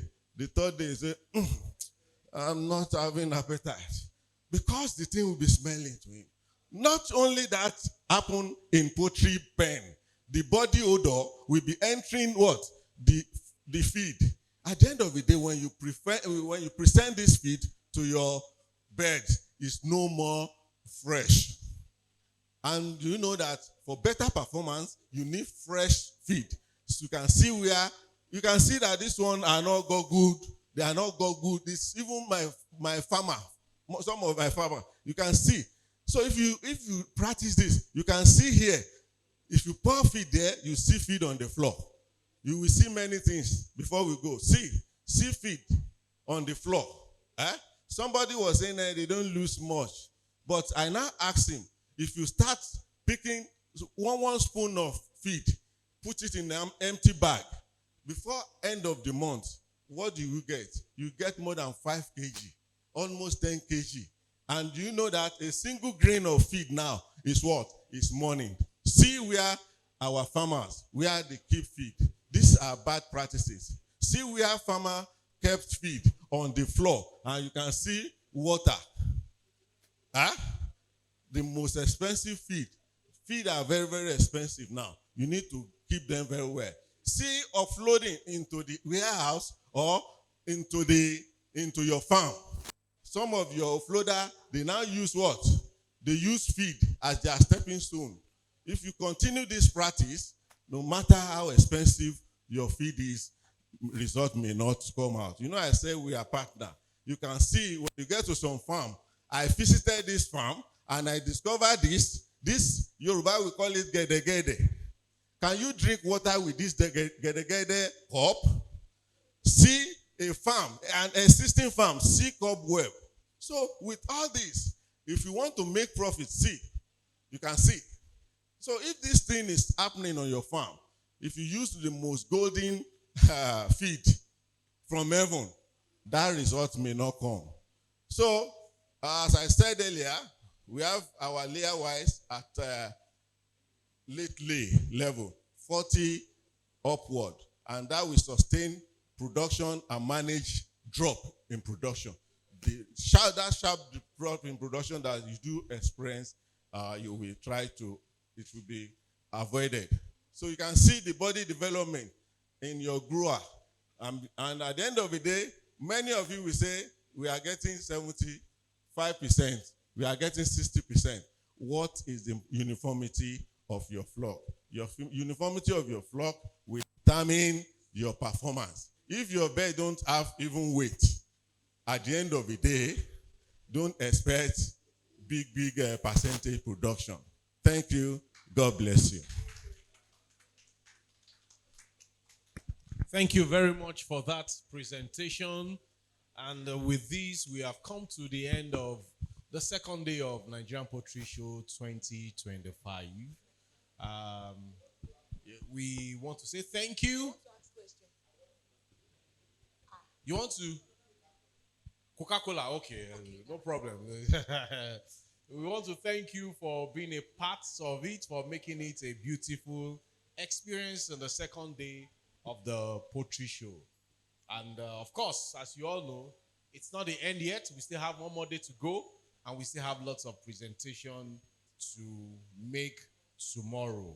And tomorrow we are starting by 9 o'clock. We expect arrival is 8 a.m. and by 9 a.m. we hope to kick off the event. You want to say a word before we say bye-bye to our guests? Thank you very much for your patience. It's amazing to see older people sitting to the end of this product's presentation. My generation, we will see after the program. Because I don't know why everybody's not here. It's funny why how we had younger people at the beginning and now Nigeria has happened to the younger ones. It is well. Okay, well, thank you so much. And once again, my name is Adeiga Awomuti, and My name is Aode Anuluakbo, we want to say thank you for coming around. See you tomorrow, and God bless. and we hope you'll be punctual tomorrow. Please let's come early tomorrow so we can leave early. Thanks once again for your patience. Bye. See you tomorrow.